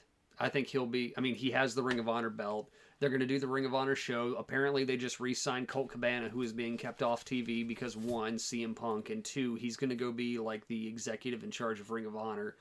I think Joe will go do Ring of Honor shit, and Adam Cole will win the Owen Hart Club, so that way he can be a cocky fucking heel. So, I'm sorry, who did you pick? Adam Cole, baby. Okay. Actual Adam Cole. Okay. We'll actually get to see Adam Cole versus Samoa Joe. So my prediction, I already put it on Facebook earlier. It's going to be Mr. and Mrs. Britt Baker will be the champions for both these matches. I'm fine with that. Put me down for Britt. Soho is not Britt and well, let me rephrase that. If the Ruby Soho that wrestled Chris Statlander wrestles the Britt Baker that wrestled Anna Jay, Tony Storm, then Soho's got this in the bag. Yeah. Yeah, so. Oh, this is an easy one, too. Jade Cargill. Yeah. Anna Jay doesn't have a chance. No. Now, who are the tag team champions going to be? I feel like it's time. The Luchasaurus is. It's time for them. Well, they only got them, what, in... They've had them for about 9 months. They haven't had them for 9 months. They got them back in what? In the January show, right? Has it been that long? Evolution or whatever. I can't look it up because if that match has already happened, it'll give it away. I mean, it's just the champions are so fucking uninteresting. I guess the question is Christian finally going to flip and cost him the belts? Yeah, I feel like at one point they that's where we're gonna go, and they're like, this isn't working. We're gonna change it back up. I already wrote it to paper. I think Keith Lee and Swerve are gonna. I'm gonna go with Keith Lee and Swerve just because I like Powerhouse, but anything that involves Team Taz can eat a dick. I know you don't like them. I kind of feel. See, there's that, but at the same time, I'm like. Lucha, the Jungle Express keeps the belts, and then these two just continue on their... That's probably what will happen, is Luchasaurus and Jungle Boy will retain, but I think Keith Lee and Swerve can take it off of them. I think so, too. Yeah. That's what I'm going with. Okay. And then our last 2 matches of the night. Thunder Rosa and Deeb. Thunder Rosa. Yeah. I feel... And then... Paige and Punk. I think CM Punk will win. Oh, interesting. I have Paige. Now, when I say that, Adam Page will win this match. Adam Page is going to win. But I'm going to pick CM Punk to win because I think that would just be a hell of a story of Punk just being like, I didn't think I could do it. And Adam Page being like, the fuck, man? I feel like I feel like Punk has already set himself up to lose, and maybe that's part of the psychology. But Punk has said it, in the ring. Even if I don't win this match, I'm gonna give it my all. And it's kind of like, But all of those statements, Right. that's such pro athlete football kind of like, like, oh, we're just you got to go in, you got to execute your game plan, you got to execute your game plan. That's always the big thing. Right. Like, I just feel like that's the statements he's making. So having him win, also, it's CM fucking Punk. He's been gone for 8 years. He hasn't had a championship. He can't keep losing the main ones, right? Mm-hmm. And then on top of that, he's on a fucking TV show right now. Yeah, maybe AJ will come down and help him. AJ's busy doing other things, So he doesn't need somebody to come down and help him. I think he just gets him. I think that's what it is he just fucking nails. I think Hangman Page goes for buckshot, comes in, swings, and misses. Misses. Punk catches him, fucking hooks the arm, flips him up into the damn GTS, bam, 1, 2, 3 over, and Punk's just like, what just happened? And Adam Page is like, that's bullshit. Trigger the rematch card. Gets it Continue right back. this out. Or so here's the transition. One thing, and I didn't think about this when I was writing this up. This does feel like a very one-sided, very predictable pay-per-view, which makes me feel like maybe nothing that we said is going to happen, and it's all going to be different. Right, like there has to be some surprises. You can't Vince McMahon this. You can't be like, well, it's obviously going to be Roman Reigns. It's not going to be anybody else. Yeah, I don't know. And I feel like if looking back, maybe Deeb gets it over, maybe. And I feel like fuck that Crypt Keeper looking bitch. I understand that, and I Thunder feel like Rosa. And I feel like so you feel like there's a chance Punk might win. Mm-hmm. I feel like maybe there's a chance that Deeb will win. Not that I want her to win. Yeah. Okay. You brought up good points. It's not time to take it off Thunder Rosa. She just got it. I agree, but you brought up like Serena Deeb is going to go be the women's Ring of Honor World Champion. You brought up her promo last week was really good that I hated, and you brought up why it was really good, and it made me go, oh, okay, I see your point. So maybe. All right. Thank you for everybody who's not watching our show for not spoiling the matches so far. Just throw them in the comments right now. Everybody's watching the game, man. All right, so you think people pay for pay-per-view anymore? Tony Khan, get your fucking streaming service up for HBO Max so that way I can watch this shit. I already pay for HBO Max. Promised you I would do it. Mm-hmm. So there was a lot of really good rumors this week. So, according to the Wrestler Observer newsletter, WWE is trying to save a singles rematch between Bianca Belair and Becky Lynch for a major pay-per-view event. Hell in a Cell is not a major pay-per-view, so that's why Lynch did not win the number 1 contender spot earlier this week on Raw. Basically what that says is, fuck you, Asuka. It also says our pay-per-views are not pay-per-views anymore. No, they're not major pay-per-views. Then why have Is them? anyone buying your pay-per-views? Can we get those numbers? You can't get pay-per-view. You cannot buy these on pay-per-view anymore. You have to buy them from Peacock. You don't buy them from Peacock. I mean, you pay for Peacock. No, they still have to have pay-per-views. I don't think they do. They still have to have cable affiliate pay-per-views. I don't think WWE does that. We'll look that up. They have to. I believe Kevin had to get... So Kevin does a WrestleMania party every year. And I believe he had to get Peacock to watch WrestleMania because he couldn't get it on pay-per-view anymore. And that's why they're premium live events and not pay-per-views anymore. I'll look into that. Look into that. All right, the decision to unify the Raw and SmackDown titles was a last-minute one. According to Dave, there was no plan for the Usos versus RK Bro beyond using the post-match beatdown to set Riddle and Randy Orton up as future Roman Reigns appointments. What? We are building this program for 6 months and we don't know what to do afterwards? Yep. Huh? As you've said, there should be a board. And it should have a year's worth of here's who comes up next, and we're going to put this person here, and this person's going to start working his way towards this by building up this way. Have a notebook. Something. Build a graph. This is when I'm interested, because this is the kind of shit you like to look into. There are now interesting concerns that Parker Harland was also fired because they found out something about him. So he knows Rick Ross. He's a rapper, apparently. Cannot wait to hear what this white boy sounds like rapping. Maybe we got some... do we think we have him and Lars Sullivan in a video together? Maybe we got some Lars Sullivan going on. If they fired him for that, then they are in a world of shit, because he could sue the fuck out of them probably. And here we go. I want you to read the next one. NXT aired a teaser for the debut of a new character named Giovanni Vincini. It's believed by many that he will be a repackaged Fabian Eichner.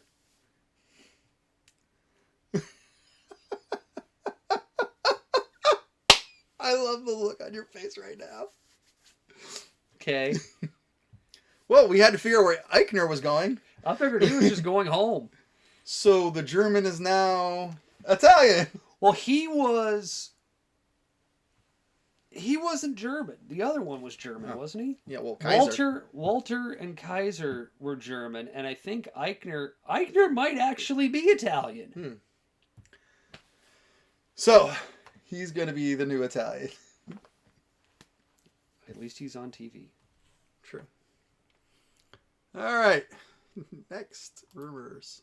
It is reported by Pioneer Press. Oh, fuck me. He is Italian. Oh, okay. All right. Well, Which is why he's getting a new name, because guess what his real name is? What? His real name is Fabian Eichner. It is now being reported by the Pioneer Press that Gable Stevenson is considering doing one more year of college. Yep. Number one draft pick. Vince is pissed. Number one draft pick. No, he was the last draft pick. Oh. The number one draft pick was fucking Seth. NXT officials were told women from the brand will likely be coming up to fill out the Tag Team Championship tournament. Why? Because there's no other women. So we'll have a bunch of women come up, not win, and go back down. Because Natty and Shayna will get the belts back. Here's a good one for you, because I don't know who these people are. According to ESPN, YouTube star Jake Paul is trying to book a former NWA player Glenn Big Baby Davis in a boxing fight in August against a former heavyweight WWE star. I did read this rumor. Okay. I don't know who it's going to be. Okay. Do you know who Glenn Big Baby Davis is? He played NBA. So, no. Okay. Jeff Jarrett is back in the WWE fold. Per sources say that starts next week, he will have a high-level executive and will essentially be taking over live events. Read the same thing? Sounds true. And especially when you hear and find out that Stephanie McMahon's ability to fulfill her obligations in certain aspects of her executive job, particularly when it came to advertising and sponsorship. That is why she is taking time off. She has not been fired. She's just been... They're not going to fire Steph. Yeah, they can't. Well, I mean, they can. They can. They can. You can oust Vince. Well, you can't oust Vince, actually, because they have 52% of the company. But, apparently, I wonder why they're having a hard time coming up with advertising and sponsorship. Has anybody watched their show? Yeah. So, those are some interesting... Because you pissed all of your advertisers and sponsors off?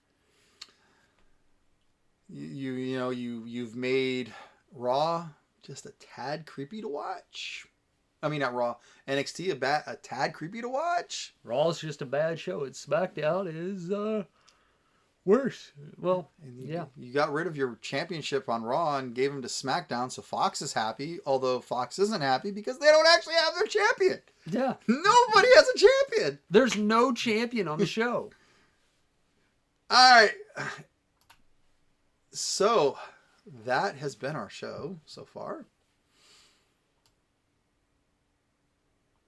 What are you doing here? Don't worry about it. You're clicking buttons. I know. Well, that's my final thought is, what are you doing here? I'm setting up the outro song. Oh, okay. All right. Gotcha. Okay. I don't have a final thought. Do you have a final thought? I really don't have anything for this week other than... I really hope the pay-per-view's good. We actually stuck to our timeline. Yeah, we're pretty good on that. We started about 5 minutes late, and we're technically only 3 minutes over. For Memorial Day, if we can, we're just going to take a quick pause real quick for a minute. And if you can, just put in your head and your thoughts all of the people that we no longer have. A couple quick seconds here on that. All right, and we're good. I hope this pay-per-view is really good tonight. I really can't wait to see what is this week. If you have any ideas, if you have things you want us to talk about, please bring them up. I said last week we were going to do a who's the best looking women and who's the best looking men poll. We never got that up, but we will in time. And we were going to talk about Ibushi. I cut that for time. And there's not just people on the WWE walking out. There's people in every company walking out right now. Right. Literally. And now New Japan, AEW, and WWE. So, I'm Joey. He's Mike. Thanks for watching.